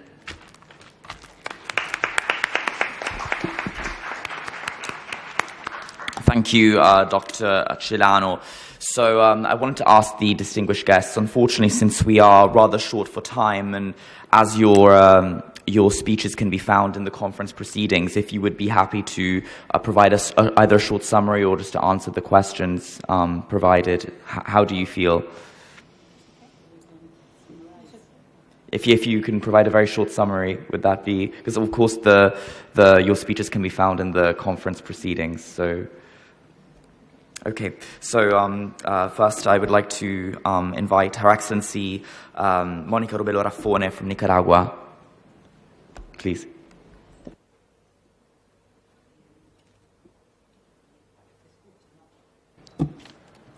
Muy buenas tardes a todos y todas. Deseo en primer lugar agradecer a los organizadores de esta valiosa iniciativa y hoy en día la presencia de tantos jóvenes y estudiantes demuestra la importancia de mantener, de tener y cultivar este diálogo intercultural, un diálogo intergeneracional. Saludo también la participación de tantas colegas embajadoras de todo el mundo. Yo creo que cada testimonio nos permite a todos comprender cómo la diplomacia está cambiando, está evolucionando en nuestros países a través de la voz y sobre todo a través del compromiso de la mujer. Quiero también recordar, y creo que vale la pena recordar, que el Día Internacional de la Mujer en la Diplomacia ha sido proclamado por Naciones Unidas en el año 2022 y reconoce el papel fundamental que desempeñamos en la construcción de la paz, en la cooperación, en el desarrollo sostenible. Y este día nos recuerda también que la igualdad de género no es una cuestión de justicia, más bien es un recurso fundamental para lograr resultados más concreto y efectivo a nivel global. En cuanto a mi vocación diplomática, nace de un profundo sentido de identificación y pertenencia a la historia y a los valores de mi país, que siempre ha puesto en el centro la dignidad de su pueblo, la solidaridad y el diálogo.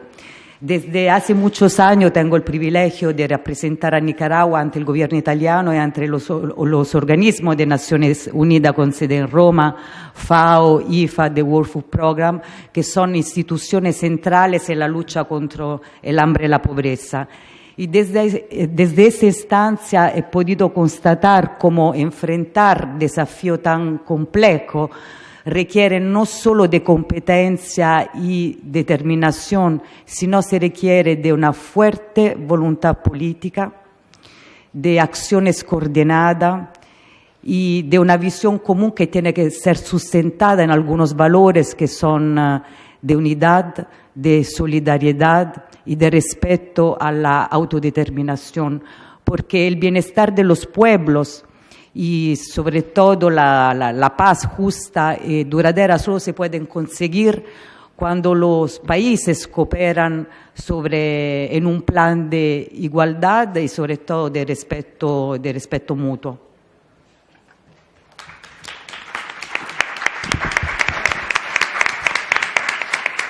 Thank you very much. Unfortunately, due to a very tight schedule, we will have to go straight to the questions. We have a question from the European Youth Network for Her Excellency Raffone. Please, if you would like to take the stage.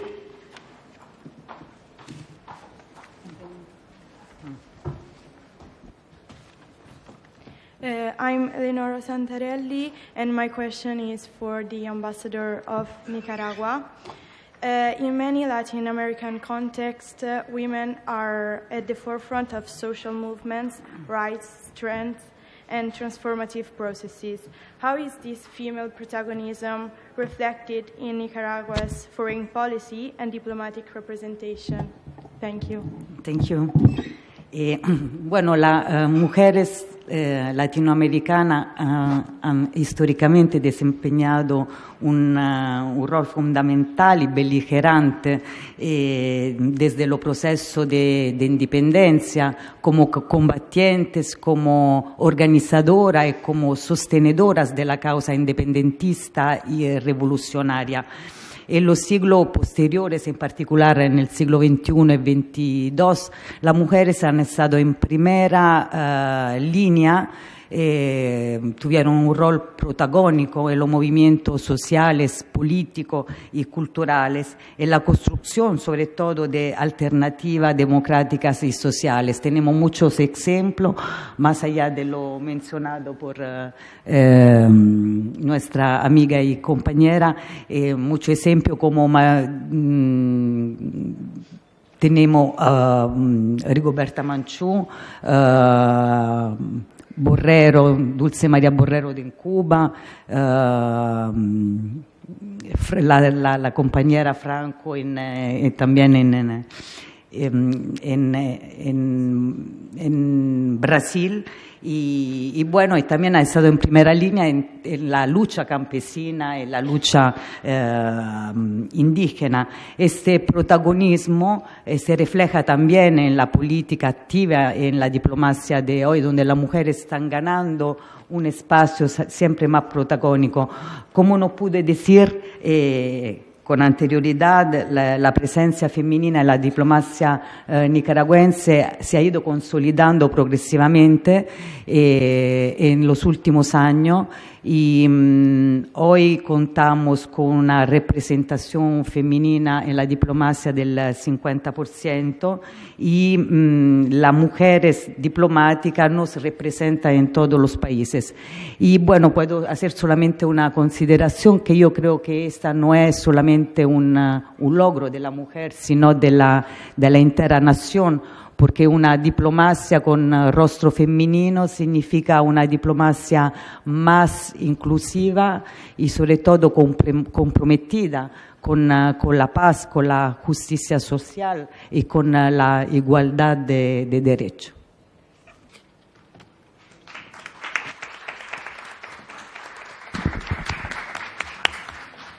Thank you very much. And now there's a question from the European Youth Network for Her Excellency Bitar, whose speech can be found on the Atti del Convegno, so on the conference proceedings. So please. So good evening. I'm Shedet Felice. So my question is for Ambassador Bitar. So as of 2024, Colombia sits at the 45th place in terms of global gender gap index compared to the 87th position, obviously. And I wondered, what are some steps that you believe Colombia has taken so far that Italy should follow in order to achieve a greater result?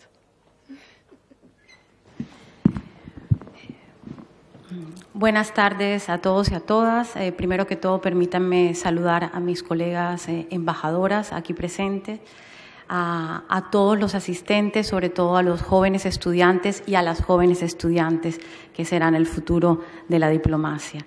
Estamos viviendo en un momento geopolítico de grandes crisis mundiales y de grandes cambiamientos, pero esto está reafirmando la necesidad que la solución del conflicto es a través de la diplomacia.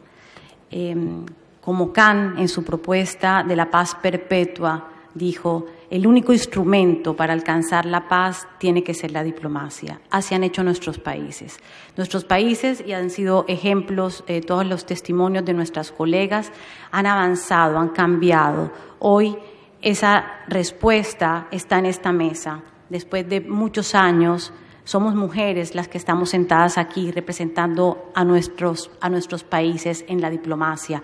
Muchas mujeres que llevan años de carreras diplomáticas, otras como yo que no somos diplomáticas de carrera, pero que venimos de experiencias profesionales que hoy nos permiten sentarnos aquí a hablarles a un parterre importante de jóvenes estudiantes y a mostrar cuáles son las políticas de nuestros países. Para responder directamente, visto los tiempos cortos, a su pregunta, me está hablando de brechas, una brecha entre las políticas de género de Colombia, la posición que hoy ocupa Colombia en su 45 puesto y el número 87 que ocupa Italia. Yo quisiera decir, no hablemos de brechas, hablemos de la necesidad de trabajar. Hay países que en este momento tienen políticas que su marco jurídico les ha permitido avanzar y afianzarse, como ha sido Colombia. Italia, y ahora lo vamos a analizar, tendría un poco que avanzar en su plano jurídico, pero no hablemos de brechas, hablemos de la necesidad que tienen nuestros países todavía de alcanzar aún más esa necesidad de equidad en la participación de género en los diferentes cargos públicos y en el ámbito de la diplomacia. Colombia es un país que podemos llamar progresista y a la vanguardia desde hace muchos años. Con su cambio de la Constitución del 91, Colombia hizo una revolución. Colombia abrió a los derechos de la igualdad y a los derechos de género. Ha venido trabajando y ha creado en su marco constitucional leyes importantes que nos han dado a nosotros, las mujeres, la posibilidad de hoy ocupar cargos en la función pública casi al mismo nivel de los hombres. Hay una ley de marco llamada Ley de Cuotas que exige que al menos el 30% de las mujeres que ocupan cargos públicos estén en cargos públicos. Esto le da una seguridad a que podamos tener una participación en la vida pública de nuestro país. Otras leyes que se han direccionado a evitar la violencia de género han sido implementadas desde hace casi más de 20 años. Esto para proteger a la mujer y permitirle a la mujer su buen desarrollo de la personalidad y de su derecho al trabajo y a la igualdad. Colombia, como uno de los países a la vanguardia en Latinoamérica, ha reconocido constitucionalmente el trabajo del cuidado en las casas. Eso hace que una mujer pueda trabajar estando en casa, cuidando a sus seres queridos, y le representa a nivel fiscal y a nivel social de beneficios. Esto es algo que en Italia no existe, que Colombia ha demostrado que funciona porque le está reconociendo a la mujer que queda en casa que ese trabajo tiene un valor. Otro importante paso que ha dado Colombia en la política femenina ha sido en los procesos de paz. La mujer colombiana ha sido por excelencia, por naturaleza, negociadora en los procesos de paz. Antes de llegar al acuerdo y a la firma del acuerdo del 2016, el acuerdo de paz que selló el conflicto entre grupos armados en Colombia, las mujeres fueron las negociadoras, fueron las que se sentaron y pusieron en la mesa los problemas a nivel de violencia sexual y de violencia de género que existían en nuestro país. Esto es algo que a nosotros nos ha ayudado a fortalecer cada día más como miembro activo de negociaciones en Colombia. Otro punto importante en el cual ha avanzado Colombia es en los derechos reproductivos. Colombia, a nivel constitucional, despenalizó el aborto a la semana 24. Eso es un paso muy avante en la política de género y en los derechos de la mujer. Italia, a pesar de que en el 1978 abrió las puertas a la posibilidad del aborto, hoy día los números son diferentes, porque los médicos utilizan muchas veces el derecho de la objeción de conciencia para no practicar el aborto. Entonces, estas son diferencias importantes que marcan una política y que nos ayudan a nosotros como mujeres a afianzarnos en nuestros derechos y en nuestras libertades. Colombia, con este gobierno, es uno de los pocos países en Latinoamérica que tiene una política de género activa. Estamos trabajándole duramente para posicionarnos a nivel latinoamericano y a nivel mundial en nuestras políticas feministas. Ha nombrado precisamente una diplomática especial, una embajadora itinerante de la política feminista en todo el mundo. Esto nos da oportunidad de posicionarnos y demostrar lo que Colombia está trabajando. A nivel siempre de política de género, Colombia ha abierto las puertas a un trabajo transversal en todas las instituciones. No puedo decir solo que es en la diplomacia donde tenemos números de paridad. Los hechos lo demuestran. Hoy día tenemos una canciller mujer. En los últimos 20 años hemos tenido más o menos 4 mujeres cancilleres. Desde el 1991 han sido más o menos 6 mujeres cancilleres. En el Ministerio de Relaciones Exteriores de Colombia, las directivas hoy están ocupadas por mujeres diplomáticas.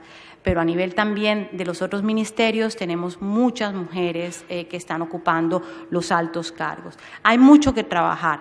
El hecho de llegar a un alto cargo no quiere decir que los problemas se han resuelto. Los techos de cristal todavía los tenemos que superar.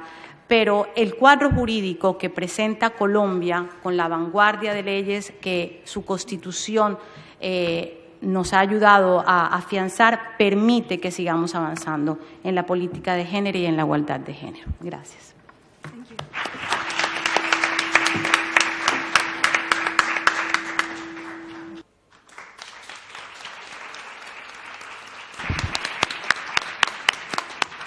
Thank you so much to our distinguished guests, sus excelencias. And now we have the plaques that will be given to you. So if you'd like to kindly step down.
And so now we will move on to our fourth panel, and we go to Asia.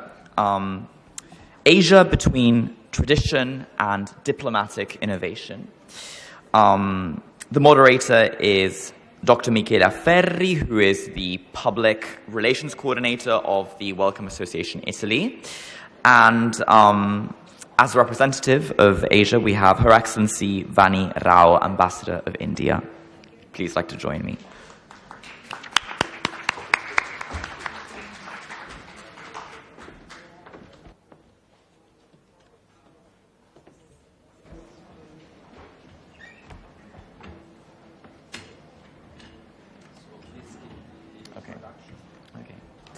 So Your Excellency, please, if you'd like to say a few words. Oh, to the questions. Okay, so we have...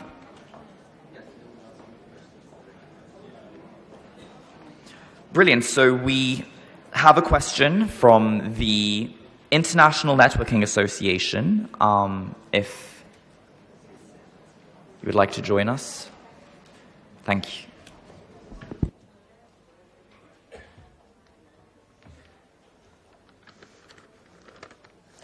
Good afternoon. I'm Matilde Sardo from LUMSA University. I would firstly like to thank Her Excellency for her presence, and I would like to ask the following question. Your Excellency, working with the Indian diaspora has represented a central aspect of your professional path. What role do Indian communities abroad play in building India's global diplomacy? Thank you. Firstly, I'm very happy to be here today. Thank you, LUMSA University, for this opportunity. And I have a career of 31 years as a diplomat representing India, and of that, only 3 years of my career has been about the Indian diaspora. As a country which has a very large Indian diaspora, our primary focus is on taking care of them.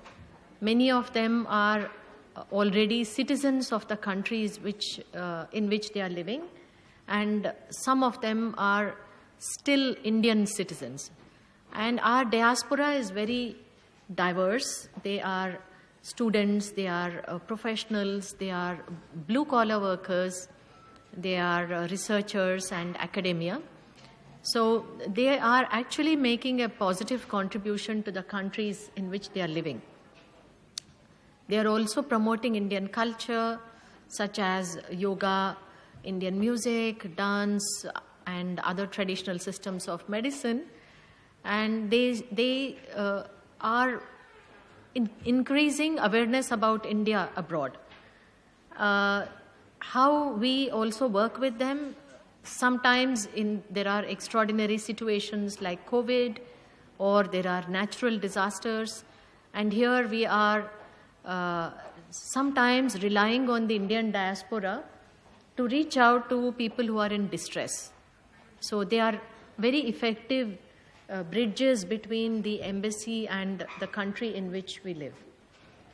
Thank you very much.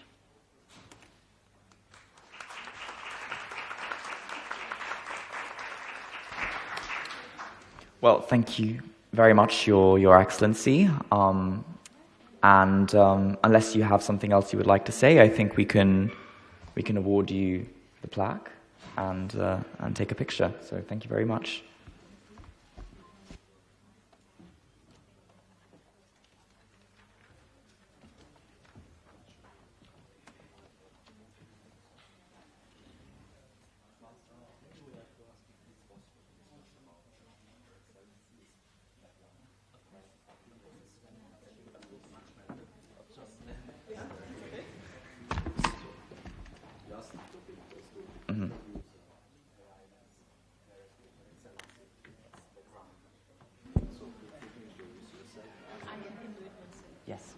So I thought I would take this opportunity briefly to speak about my personal experience as a diplomat.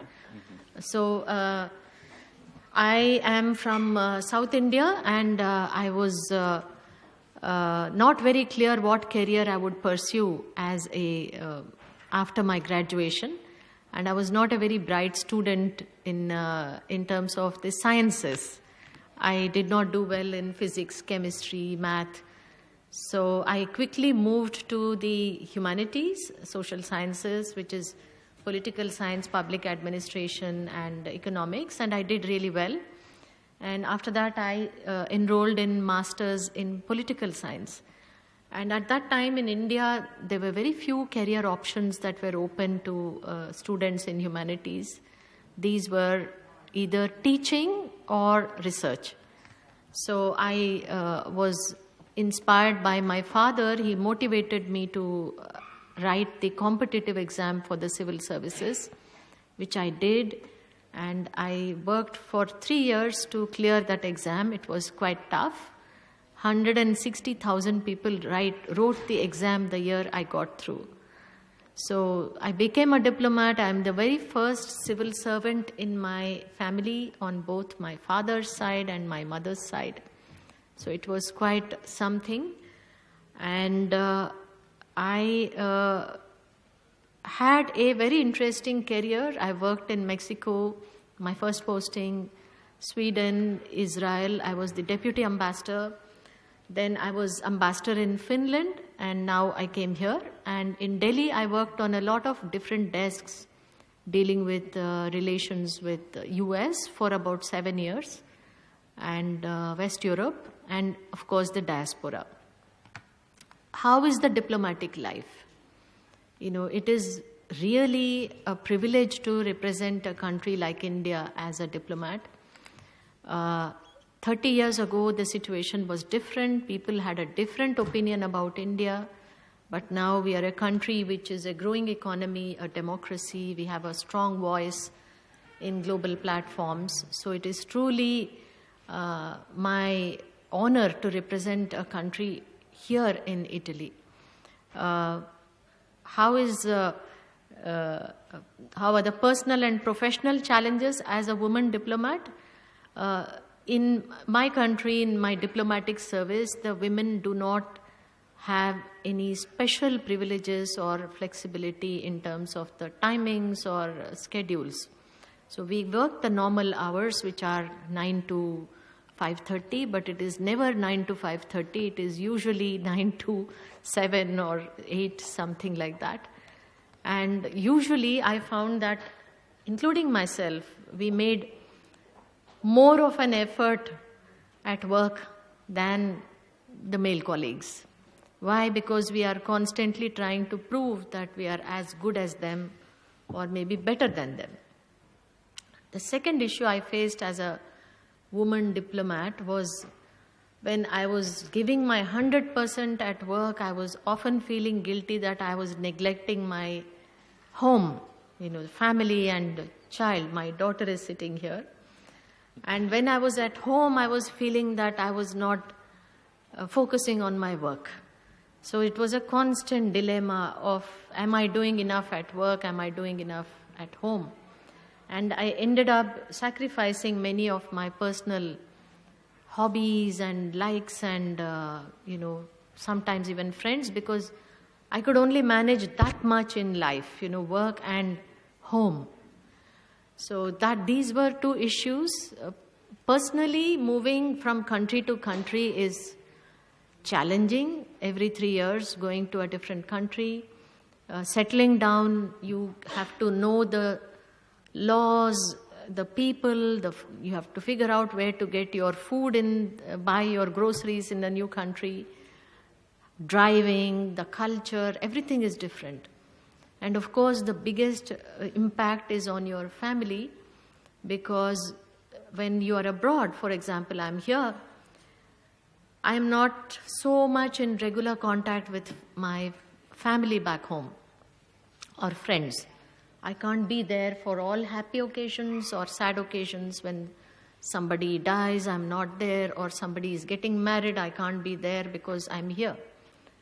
So those personal sacrifices are made very often.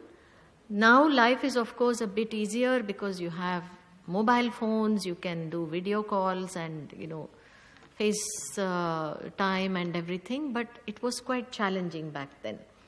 And the spouse ends up making a huge sacrifice as well.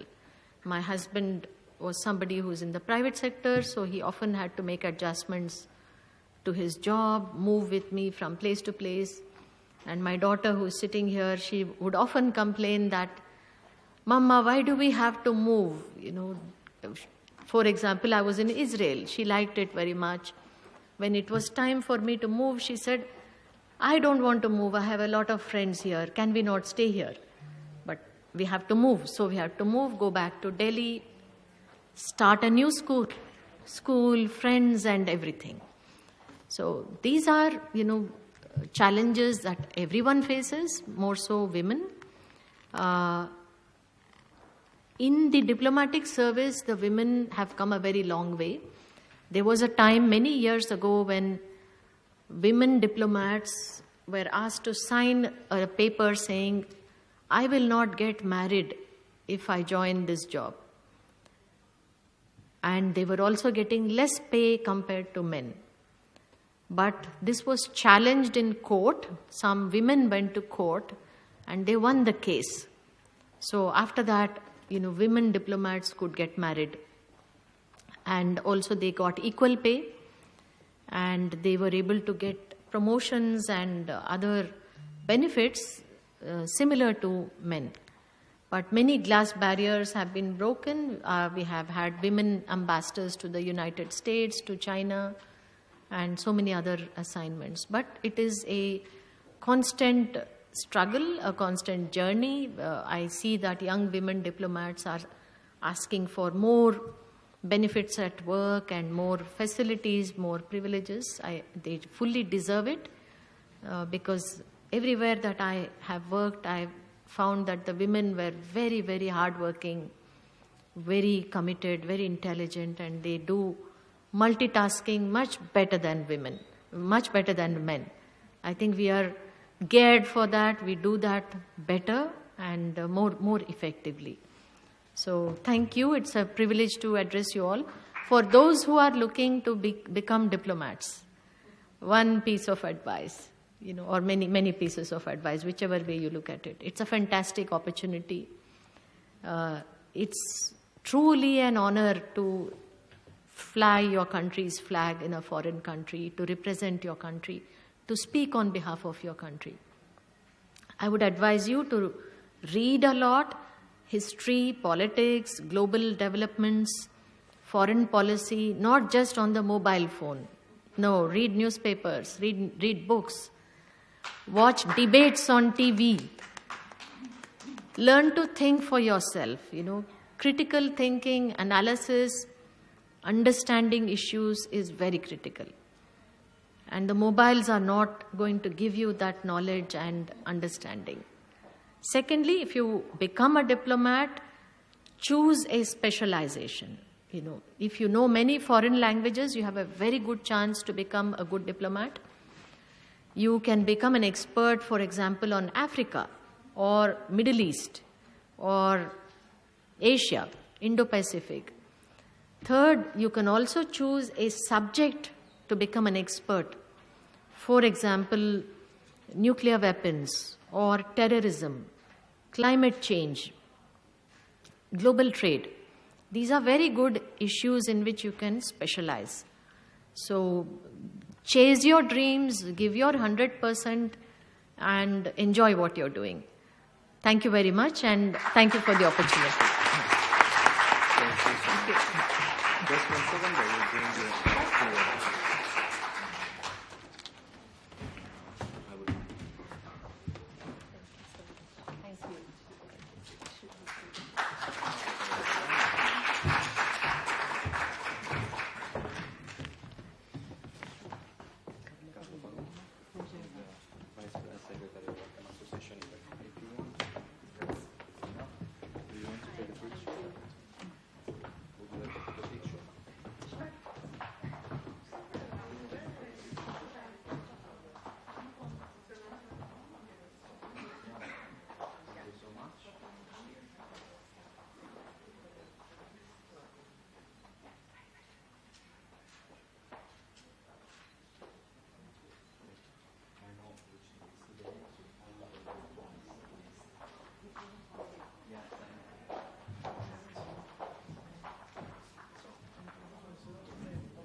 Thank you very much once again to Ambassador Rao for the enlightening and inspirational talk, showing how much progress we've made, but how much more work still needs to be done.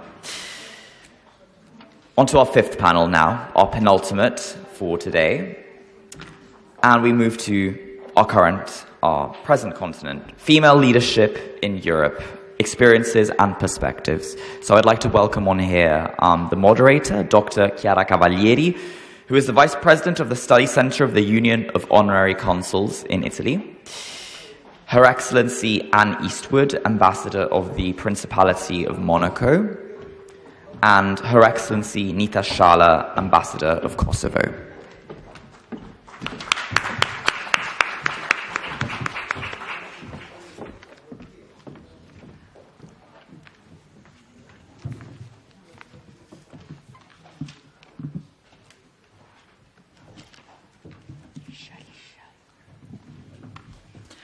Ladies and gentlemen, authorities, ambassadors, colleagues, it is a great honor for me to be here today.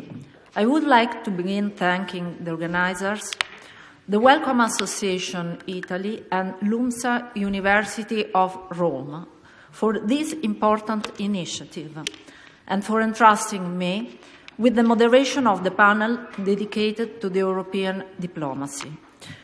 Women and diplomacy, Voices from the World, is a relevant issue, but it has roots in an ancient history that reminds us how the contribution of women to the construction of peace and international relations is not a recent phenomenon. Allow me to recall a moment from the origins of Rome, narrated by Tito Livio in the first book of his Ab Urbe Condita. After the abduction of the Sabine women, neighboring peoples led by Titus Tazio fought against Rome. This decisive clash took place in the valley of the Roman Forum between the Romans descending from the Palatine and the Sabines descending from the Capitol Hill. The battle was violent and uncertain. When the Romans seemed to prevail, the unexpected happened.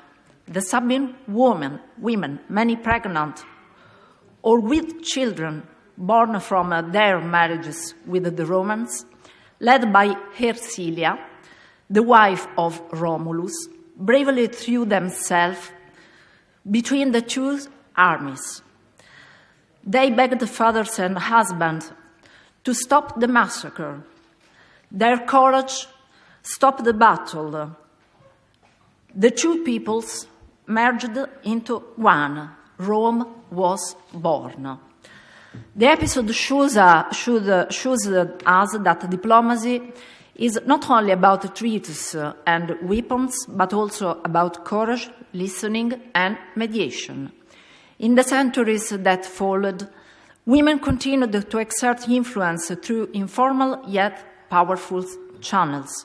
Cleopatra, with intelligence and charisma, negotiated with Julius Caesar and Mark Antony to safeguard Egypt's independence.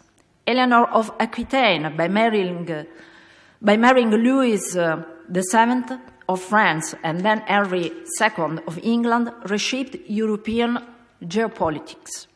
Isabella of Castile, together with Ferdinand of Aragon, unified Spain and financed Columbus' voyage. Catherine de' Medici, together regent of France, used matrimonial diplomacy to contain the war of religion. Eleanor of Arborea, Judge of Sardinia, promulgated the Carta de Logu and defended her land with legal and political intelligence. With the emergence of the modern states, diplomacy became a profession, yet women found a new space in the literary and political salons of the 17th centuries, from Madame de Staël to Madame de Pompadour.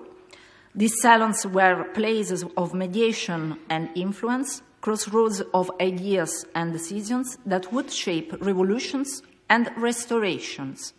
At the same time, ambassadors' wives, the so-called ambassadresses, played a fundamental social role. Through receptions and networks of relations, they facilitated diplomatic contacts. The 20th century marked a turning point. Alexandra Kollontai became the first world female ambassador to Norway from the Soviet Union.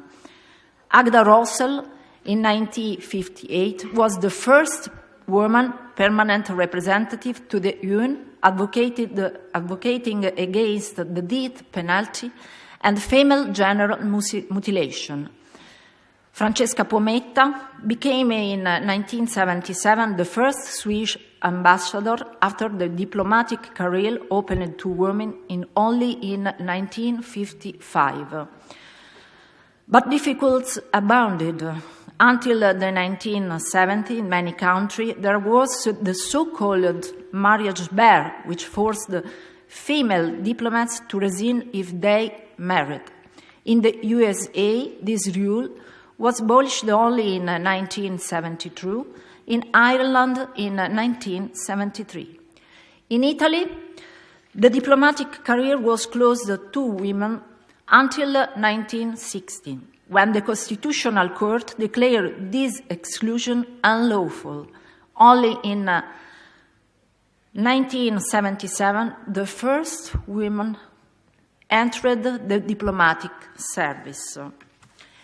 In this context, honorary consuls have a specific and valuable role. They are not only institutional and representatives, they are bridges between states and local communities, promoters of culture, economic cooperation, and intercultural dialogue. As Vice President of the UCOIM Study Center, I believe that our task is so strictened to this bottom-up diplomacy, integrating it with official diplomacy to make international action more effective and closer to people. Diplomacy is not the privilege of a few, but a vocation in the service of the common good. It is the art of building bridges when it seems easier to build walls. To young women, I say, do not be discouraged. Your intelligence, sensitivity, and ability to connect different words are what diplomacy needs most. As a Vice President of the UCOI and the UCOIM Study Center, I believe that our task is clear: to support an inclusive, multi-level, and sustainable diplomacy in which men and women collaborate with equal dignity to build a world of peace. Thank you for your attention.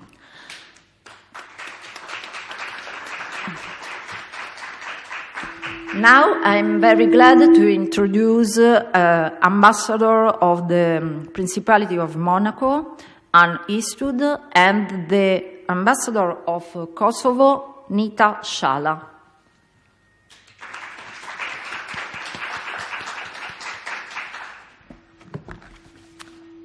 Your Excellency, Anne Eastwood, if you'd like to speak. Are we reading our text or just answering the question? If you could provide a summary of your text and you want to answer a question, that would be great.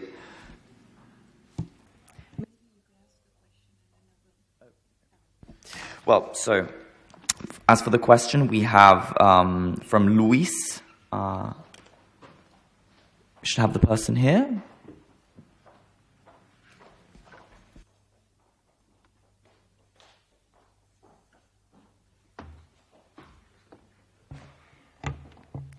Good evening, everyone. My name is Neda Georgieva, and I have the honor of representing Louis Women in International Affairs today. Thank you to our host for this opportunity.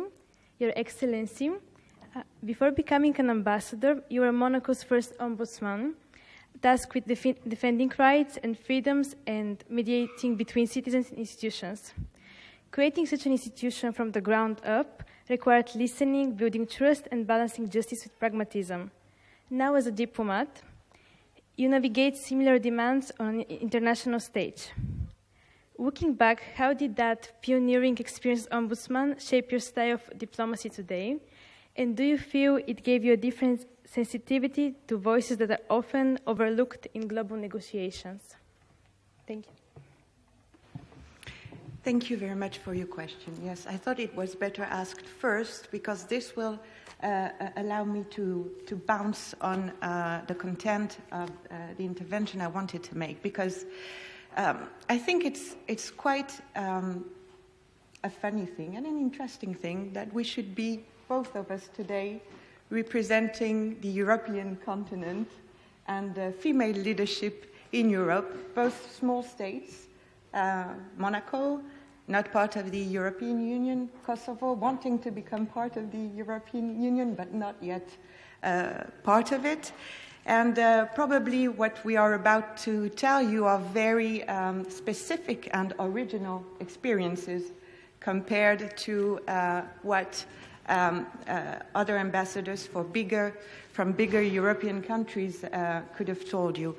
I wanted to share my very personal experience because, and I think it is also your case, Nita, I am not a career diplomat. I was indeed trained as a lawyer, and I started out as a lawyer. And then I went to work for parliament in my country, then government, and yes, I became Monaco's first ambassador now 10 years ago. And I stayed first ombudsman.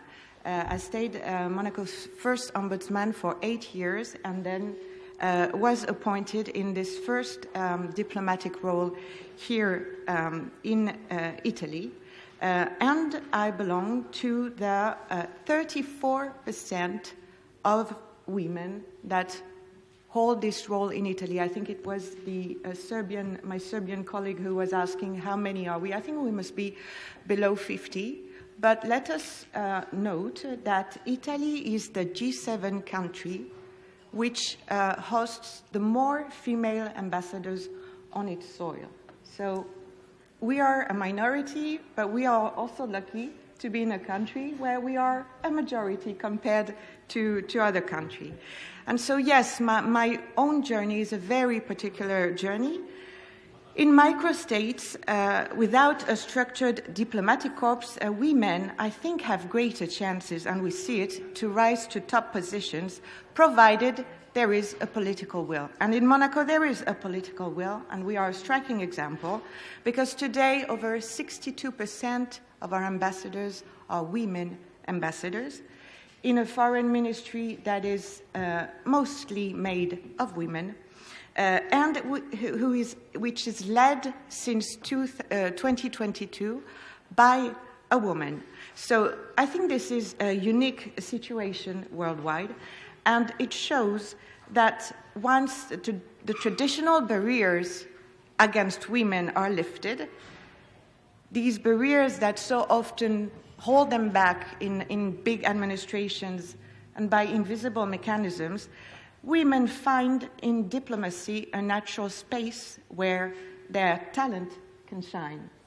And I think it also proves that there is not just one path to diplomacy. And for a small state like Monaco, the diversity of career paths is really an asset. It allows for versatility, for transferable skills, and this is invaluable, especially to small embassies like we are, with limited resources. But we have been talking a lot about the progress that were made for women in diplomacy worldwide. I think even with this great example that Monaco is, because I think I wouldn't want to tell something that's not true, but I think it is. 62% of women ambassadors, I think it is really the top that you will find worldwide. There are still some obstacles.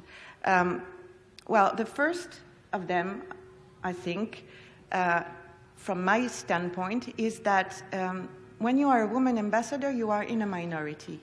But when you are a non-career woman ambassador, you are a minority within a minority. And I think when you are a woman, you usually have to work twice as hard to be recognized and to gain credibility and legitimacy. And this is all the more so true for women that are not career diplomats. So that, from my own experience, is a first obstacle that still remains. Then there are practical challenges as well. As you know, an ambassador today is far more than just a ceremonial figure. Today, an ambassador is a negotiator, is a mediator, so that's the link with the ombudsman, is a cultural and also an economic promoter. And for a woman heading a small mission, like it is my case, often without the assistance of a partner who is willing to play the supportive role, the famous ambassador spouse that does a lot normally, but we don't all have him or her or him at home. So it means shouldering a lot by yourself, from the official ceremonies to the logistics, from the event planning to the public relations. And it is a heavy burden, I must say, although it develops rare qualities that I think all women here, ambassadors, cultivate them. And this is adaptability, creativity, and flexibility. And of course, well, I didn't hear anybody talk about this, but I think for a woman, especially, it is a burden. Is all the family challenges, the weekends and the evenings away from home, away from family, the birthdays that we miss, the vacations that we cannot take with family, and all of this is never written in the official reports. But it is something that weighs on, I think, every diplomat, really, but all the more so on women that are also mothers. And to address these challenges, women have developed their own tools, and there is one, I think, that the most striking one for me that I discovered when I arrived here in Rome is the solidarity that women ambassadors and women diplomats build among themselves. There is, in the diplomatic circle, a true sisterhood that has no male equivalent. And I really found it comforting when I first arrived here in this new position, is the regular encounters that we have between women, whatever the country. The social media exchange groups that we cultivate. Also the mentoring, I must say, from colleagues that are that have been here longer to newcomers. And all this is really, I think, an expression of what women in diplomacy can bring. Women can build bridges, I think, more easily. We can also build partnership between ourselves that is unique, not only to support women, but also to support diplomacy as a whole, to humanize relations, to bring another sensibility, another style. And it is often said, it is true, that women have more inclusive approaches, more attentive to mediation, and more to trust building. And this is a different way to do the same thing, but with a lady touch. And to now bounce on your question, I think these are all probably female qualities, but this is also something that I learned from my previous experience as an ombudsman. I think the mission of a mediator or ombudsman and the mission of an ambassador is quite similar, although very different. But it is really to negotiate, to persuade, to build common ground on various matters. And so in both cases, mediation and diplomacy, I think, is at the core, really, the art of dialogue and of bringing closer different perspectives. So this really helped. And another thing is that over the 8 years that I was an ombudsman, this role taught me two essential lessons. One is patience, and one is perseverance. It is, of course, not very easy to convince administrations to accept an external oversight and to change their approach when necessary. There was a lot of effort that I had to put into these previous functions, a lot of pedagogy to explain that an ombudsman is not an advocate against the administration, but is a partner for public authorities to ensure sound governance. And all this work of helping to overcome resistance, of shifting perspectives, of identifying mutual advantages and common end goals, I think is tantamount to setting up fruitful cooperations in bilateral relations, and is also indispensable for achieving consensus in multilateral settings. So this also has, I think, been a lesson for me that I can now put into play in my functions today. And last thing, because I will not be too long, sorry. I think being an ombudsman gave me a taste for justice. This is for sure.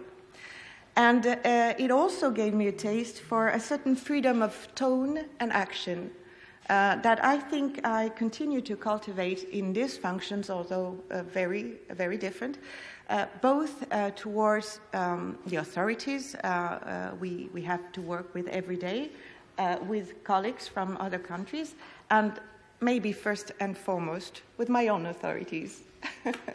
I thank you very much for your attention.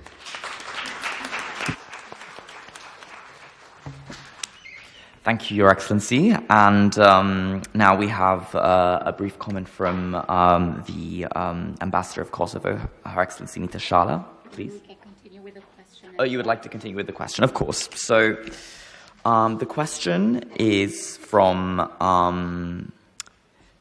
the Iris, which is not present right now. I don't know if someone else is taking the question, or Anvi is taking. Okay, if you would like to.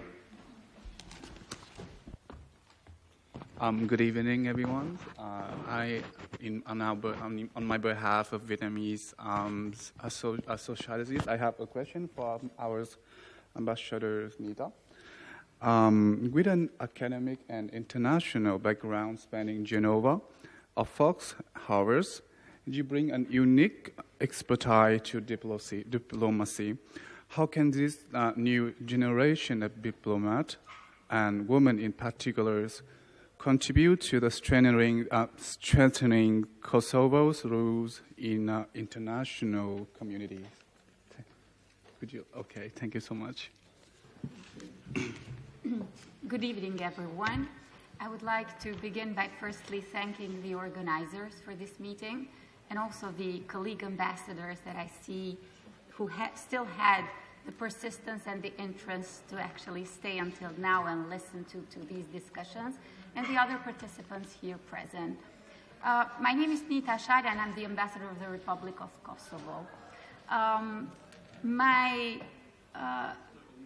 The question had to do with basically the Ivy League education that I had the privilege of attending and completing, and how is that reflecting into the reality of Kosovo and what I do for my country. It's interesting. Both myself and Anne, we're lawyers by background. And justice runs to the core in terms of the interest and in terms of the value that I attribute to it. I grew up in a family where my father is a lawyer and my grandfather was a lawyer as well. So I'm a third-generation lawyer in my family. I followed the path of my parents and the line of the men in my family. And I had the possibility to stay very close to both my father in his law firm and my grandfather in his writings and workings that he did during his life. My grandfather was a social activist in Kosovo who suffered 8 years of his life imprisoned for political reasons. The basic reasons for his imprisonment was basically the basic human rights of the people of my country. And he also had a lifetime measure to never stay in contact with the masses. If he was to stay in a room with more than 5 people, he would be sent back to prison. The reality of Kosovo in the years when I was a small kid was that my grandfather used to invite all the men in the neighborhood and gather with them and discuss about politics, discuss about human rights, discuss about international law, and discuss about dignity in these setups. So I grew up listening to these discussions. My first job was at the ICTY, at the Criminal Tribunal for Former Yugoslavia. I come from a background where my people, just 18 years ago, were subjected to massive human rights violations, even genocide. And this has been confirmed by the International Criminal Tribunal in former Yugoslavia. And the context in the Balkans is still complex, because we have a perpetrator who would never accept what has happened and is not willing to even look forward, because once one accepts at least a historical truth, it can move forward in terms of peace and stability in the future. So we're in a context in the Balkans where the state that perpetrated basically the crimes in this just 20 years ago, which were in this case, because historically we know that they happened before but were not documented as such, never comes to accept what happened. So that's why this interest for justice has been even closer to me, recognizing this historical path and recognizing this truth that I've actually lived as a kid. After the ICTY, I went to Oxford and studied criminology because I wanted to know why do people commit such horrendous crimes. And then I moved on and did my PhD in Geneva at the Graduate Institute on international law, looking at how can we prevent at least the reoccurrence of serious violations of human rights, and that ended up with a book published by Routledge just a couple of months before being appointed as ambassador here in Rome. In Kosovo, I teach criminal law, I teach transitional justice whenever I'm not working for the government. I've served as advisor to the Minister of Internal Affairs. I served as Deputy Minister of Justice, as National Coordinator against Domestic Violence. I've spearheaded reforms criminalizing also violence against women in politics. And I thought, Anne, that this discussion would come up in the Latin American panel, because it's a reform that Latin American states have spearheaded. And Colombia is actually one of the first cases that researched the concept and then moved forward into criminalizing it. So it's beautiful because it gives opportunity to women not to step back from power. It gives them an assistance when they become subject to possible violations, and in this way it guards them to take decisions as such. It's beautiful that we're in the same panel. I think microstates, as you said, give an opportunity to women to individuals such as us to get involved in these positions, but also post-conflict situations, contexts. In our country, we have to rebuild everything, to create actually from the beginning the institutions. A truth of our society is that we're a young society. We're among the oldest civilizations in Europe, but we're the youngest country in Europe. We celebrate 18 years of independence the coming February. And on the other hand, we're also the youngest country in Europe because the medium age, the average age in Kosovo is of 30 years old. So basically, around 40% of our population is under 21. So this creates opportunities for young people to get involved in decision-making, to get involved in political life, and also to get involved and serve in roles such as the one I'm serving now. And when I look back to Kosovo and when I look back to the work that I do here, I see that most of the dealings basically is interacting. In our case, we have a situation where we still have issues with regards to recognition, having EU member states that have not yet recognized us. So working in that regard, liaising with the interlocutors from the Balkans, with most of them, practically except for one, the relationships are very, very good. Communications. With the one that we don't have a formal relationship, I try my best to interact because discussing, conversing, leads to a possibility to reflect about issues. And we could eventually, here based in Rome, do a service to our countries back in the Balkans. And the last thing is that basically it creates an opportunity to also influence the discussions, because I've seen it and from this perspective is linked to my academic background. I think that in the diplomatic world there need to be more academics. There need to be more former ombudsmen in these discussions, because we bring an additional perspective to the discussions and to the table and to the whatever is being talked on a specific topic. I'll conclude by thanking you all. It's a real pleasure and a great honor to actually be in the same panel with my colleague Anne. And I thank you all very much.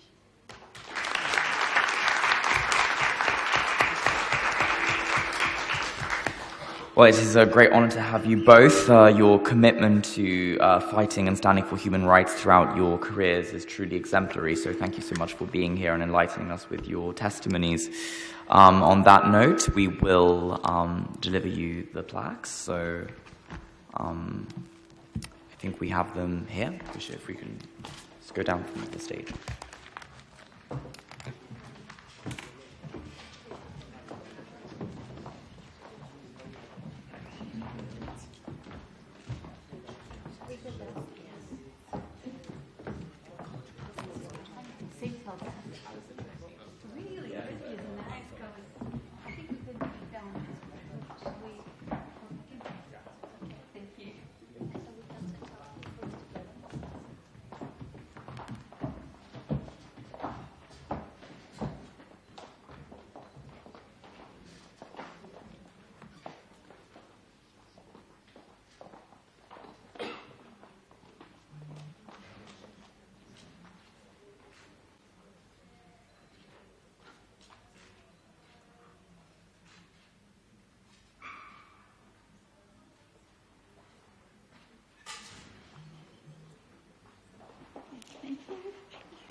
Now we come to our final panel of the evening.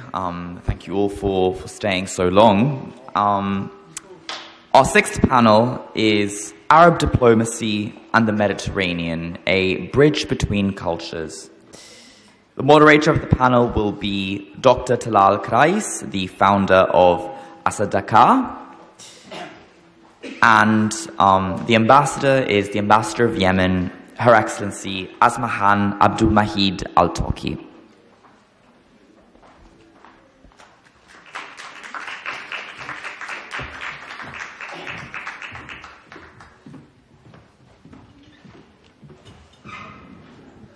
Buonasera a tutti. Io ho fatto 37 anni della mia vita come reporter, anche reporter militare. Ho conosciuto tanti uomini che hanno preso delle decisioni per fare guerre, hanno provocato la morte di centinaia di migliaia di persone. Ho conosciuto tanti uomini che hanno fatto fallire le banche, hanno fatto perdere i depositi della gente. Ho visto tantissimi uomini senza pietà speculare con la finanziaria, senza avere nessuna pietà, ma ho conosciuto tantissime donne combattive che hanno realizzato la pace, che hanno fatto una grandissima diplomazia. Io come moderatore il primo mi faccio da parte e do il ruolo alle donne. Presento qui una donna straordinaria. Lei è il decano dei 22 ambasciatori arabi.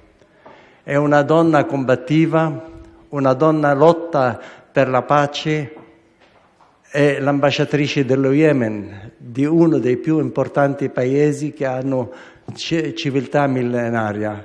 Presento l'ambasciatrice Asmahan Al Toki. Grazie.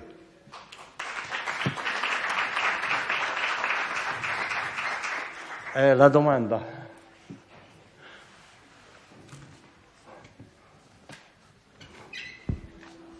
The question? Of course, yes, please.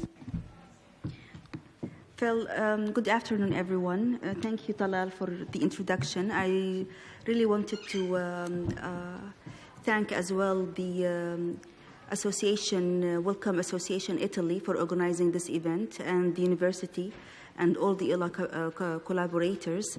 I am really honored to be among distinguished women diplomats who have contributed a lot to present and amplify the voices of their nation.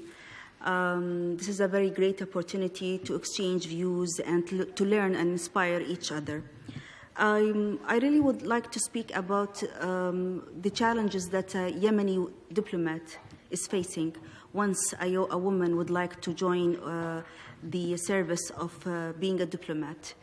And when I listened to the panelists before me, it is very similar everywhere. It's not, there is no big differences. But I will focus on the Yemeni case because I think it is very particular, taking into account what is going on nowadays. But first of all, let me give you from my own experience. I remember the day when I went to the examination to get accepted in the Ministry of Foreign Affairs. The first observation I really observed was the number of women applicants. It was much, much less than the men applicants. And this proves that it's not only about legal framework, it is way beyond that. We have different dimensions that contribute to for women not to be part of the diplomatic service.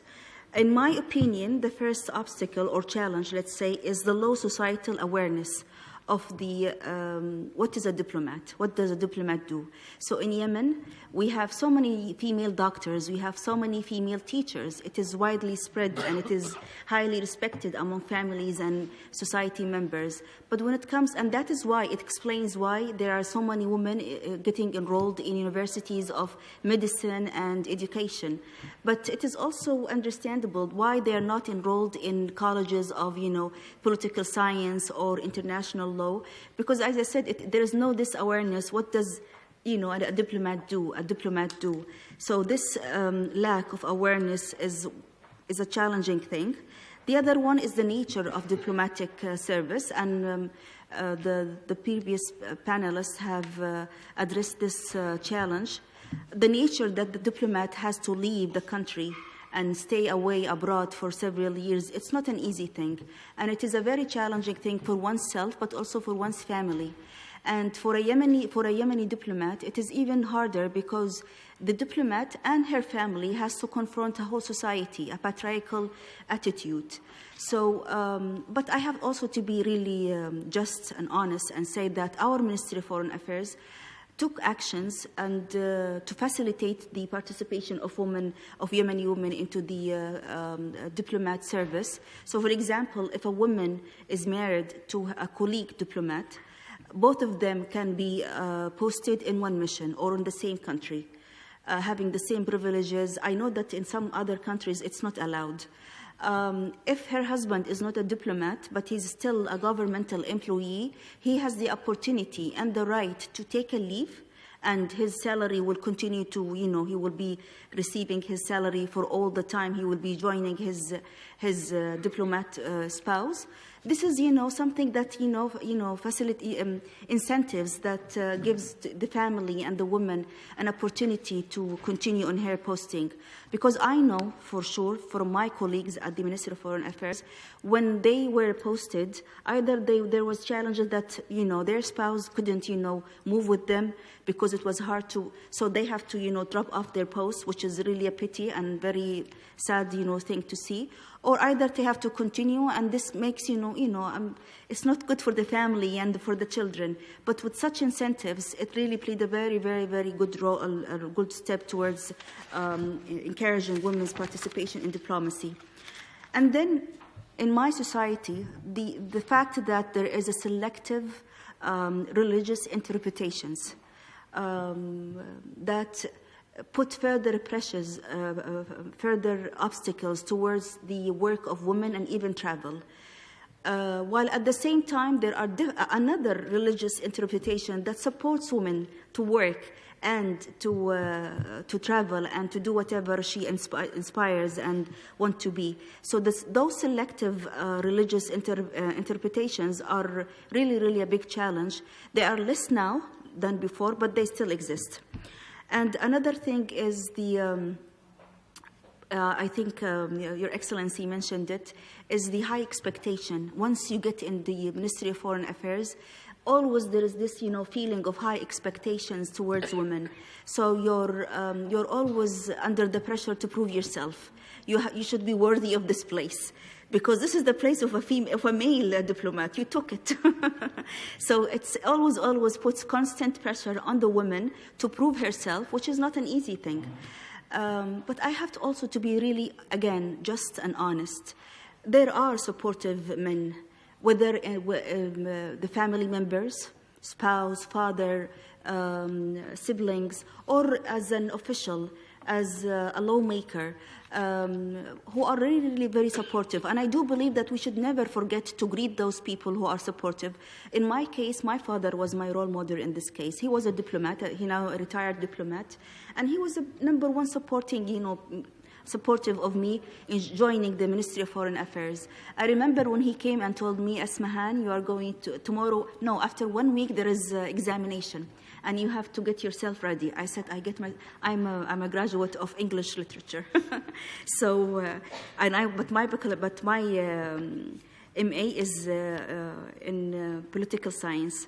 So when he told me that, I said, well, but I have no references. I know so many things, but actual political science, he said, don't worry, I still have my references back in the 70s. He still has his own references in his library, so he took them, he dusted them out, and he took them and he gave it to me, and he said, each reference is like this. I said, how can I start from where I start? And then he helped me out how to start and what to do. So I'm mentioning this because I also have a supportive mother as well, and a supportive family and siblings. But I'm mentioning my father because the role of a man in a woman's life is of highly importance. I was really lucky to have very supportive bosses, very supportive colleagues as well. So this is of highly importance. Now, another challenge, but it is a very particular to countries like Yemen, who are really witnessing very critical timing, a time of crisis, a time of, political and economic and humanitarian issues and challenges. So as we all know that the broader economic and social and cultural context of a country highly contributes to the participation of women.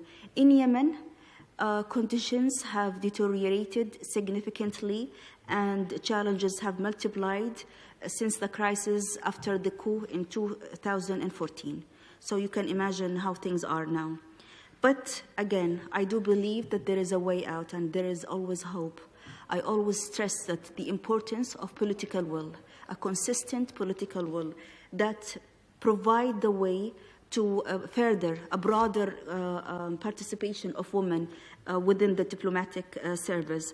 I also believe that we should promote enlightened religious discourse that shows and showcase the importance of women participation in public life.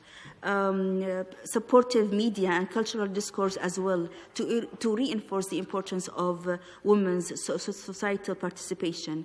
And then education. It is of highly importance to encourage girls to get enrolled in schools and to guarantee some kind of incentives, in rural areas so that, a broader participation of women are much guaranteed systematically. If I want to give an advice to the new generation who are inspiring to be a diplomat, the first thing I would like to say, and this is really based on my experience, is believe in yourself.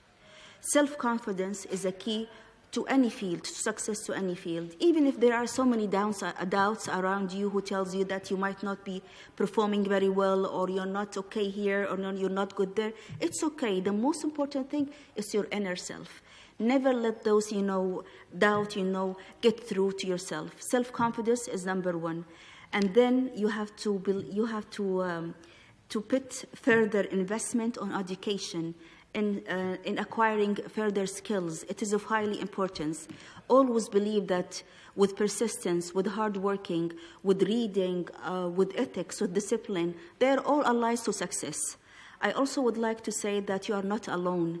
All successful women before you is a proof that this path is possible, and you yourself could be a role model to so many others.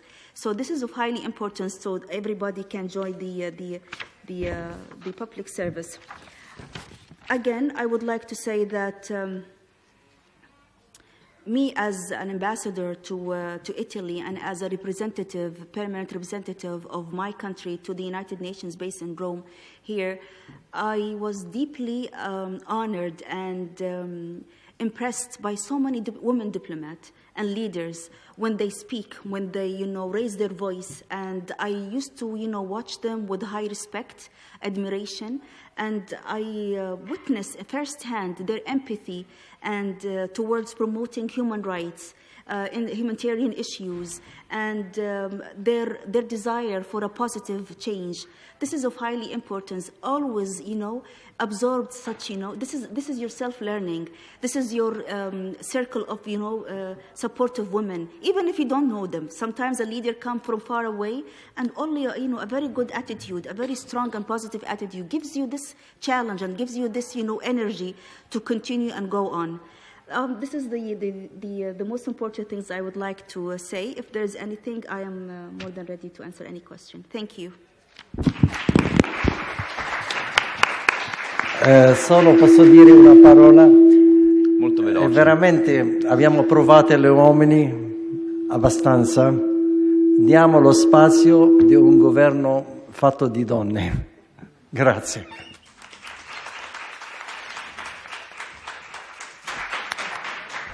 Thank you very much, Your Excellency. We have time for just one brief question. The person is not present, so I will ask it on her behalf. So you have often emphasized the importance of amplifying the voices of Yemen's most vulnerable populations in international fora. How can diplomacy concretely ensure that these concerns are not sidelined in multilateral agendas? Very good question. The first thing when I wanted to answer this question is to think that be present, be there, always get engaged, proactively engaged in the discussion. This is of highly importance at all levels. The second thing is try to bring along civil society. lived experiences is of highly importance. They can tell their own stories. You can tell their stories as well. You can amplify the voices of the most vulnerable people instead of citing, statistics of your national statistics. But also you put human face into issues. That will make others relate more to those issues. I do believe that also building coalition among like-minded states is of highly importance. In my case, our region in FAOs and WFP, it is of highly supportive, coalition. Also, I do believe that always be at the level of forming the agenda, so that you make sure that the most vulnerable people are there; they are not missed. This is the most important things that I think of. And one thing, keep trying, even if there is a backlash, if there is a backsliding, never quit. It is always worth to keep trying, and I'm sure that with the several tries and attempts, you will be there.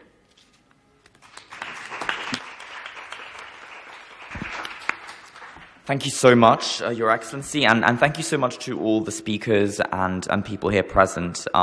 It's been a truly fascinating and enriching discussion. A few final remarks as we come to the end of today. What has come out is the indispensable role of women in diplomacy, their expertise, their resilience. Women add color to a profession that is often seen as grey. And in times where global conflict, brutal wars paint our world an ever darker shade, diplomacy can truly be the light at the end of a tunnel. And a diplomacy made by women, because, lest we forget, most wars are made by men. So, thank you very much.